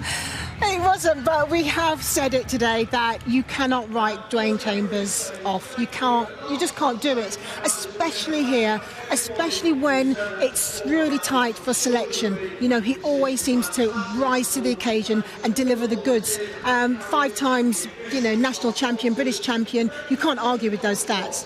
We had deliberated about the Sainsbury's performance of the day, and because Dwayne did throw a spoke in it, we had picked KJT, Katarina Johnson-Thompson, and then UPB in the long jump of 6.81. But you can't really give it to anybody else, can you? No, I think it's fitting that it should go to Dwayne. I mean, the talks are all have been about, you know, CJ. It's been about the young pretenders coming through. Could they deliver? But on the day, it was the old veteran. It certainly was. Colin, speak to you in the commentary box. Denise said beforehand, you know, could CJ Ujjar keep his head? And in the end, do you think that perhaps he didn't? Well, I mean, we know what he's capable of. We know the times that he can do, and I think he didn't run up to his form. So perhaps the pressure of Dwayne delivering such a really strong and bold message in the semi-final plays a little bit in the young man's mind. Of course, there's a lot of pressure on him now as well. When you go sub 10 seconds, there's a lot of expectation, there's a lot of press media, all in your face, literally, expecting you to deliver. While Dwayne, he's just snuck his way to the head. He's been here before, when he has to deliver under huge pressure. So it's not really a surprise decision or a situation that's happened, and Dwayne's won the title yet again. Because he goes to the Europeans, Harry Akins-Ariti goes to the Europeans because he finished second, and now you've got that very interesting maybe selection dilemma of Desalu coming back and CJ Ujjar, you know, not. He may miss out, exactly. Can you imagine, he doesn't go to the Commonwealth Games as an individual, he doesn't go to the European Championships as an individual. It would be a tough thing for the young man if that actually happens, because I'd like to see him go to a major championships and try and perform under that new sense of pressure again as a senior. We know he's won the junior title before, but we're talking about the seniors now, which is something slightly different. But you know, Lausanne is a very different place to run, as you know. You've been there on many occasions, and it's a good opportunity really for James Desalu to really show what kind of form he's in. Colin, thanks very much indeed. Denise, thanks very much. The sun is out here in Birmingham. What a weekend it's been. We started by talking about a man who had run sub 10 seconds who was going to be the star, and we're finishing talking about a man who's run sub 10 seconds. It's just a different one. Dwayne Chambers, very much the star of the show in Birmingham. Until next time, goodbye. On your marks. set. Jodie Williams who gets it. Lorena, great win.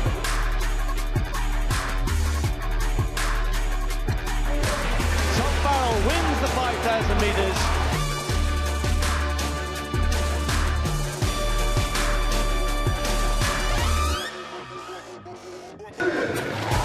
Martin Rooney is just going to get here. He is still the number one. Wow, look at that, 6 metres and 81, a lifetime best. Child wins 55.59. Wow. But it's going to be Lindsay Sharp, British champion. Asher Phillip, she is the champion again.